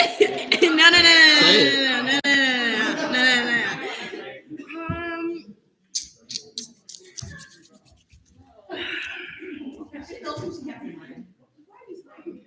Girl, I want to leave. You have all that legislation, so don't even do that. Right. Okay, I'm gonna have to give it to Kringle. Okay. I love the pin, and I like the pop of color in the suit. It's in the contrast. Yeah. It's and the thing is, I would never put that many colors together, but I'm gonna tell you why I like it because it's just okay. Listen, but it complements. It meshes together. It complements. That's a palette I would paint with. Alrighty. With that being said, I'm gonna give it to Torres. Yeah. Motion to adjourn pending final roll call. There's been a motion to adjourn pending final roll call. Are there any objections? Seeing none, Vice Chair Trainer. Thank you, Speaker Holmes. Lasso. Presente. Trainer, that's me. I'm present. Corelli. Present. Morissette. Present. Temple. Good evening. Blanco. Present. Polera.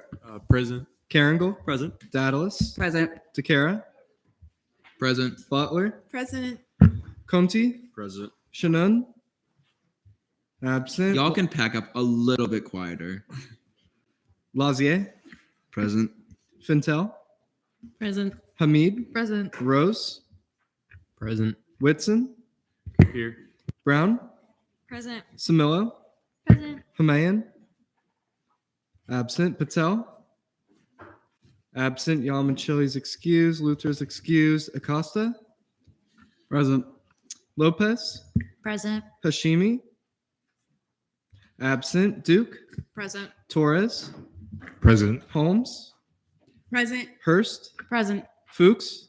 Present. Musemeyer. Present. Freehafer. Present. Federico. Present. Folman. Present. Richmond. Present. Vasquez. Present. DeMarla. Absent. Matal is excused. 35 out of 40 quorum is verified. Ooh, y'all did get the email. All right, I hereby adjourn this meeting at 10:17. Yeah.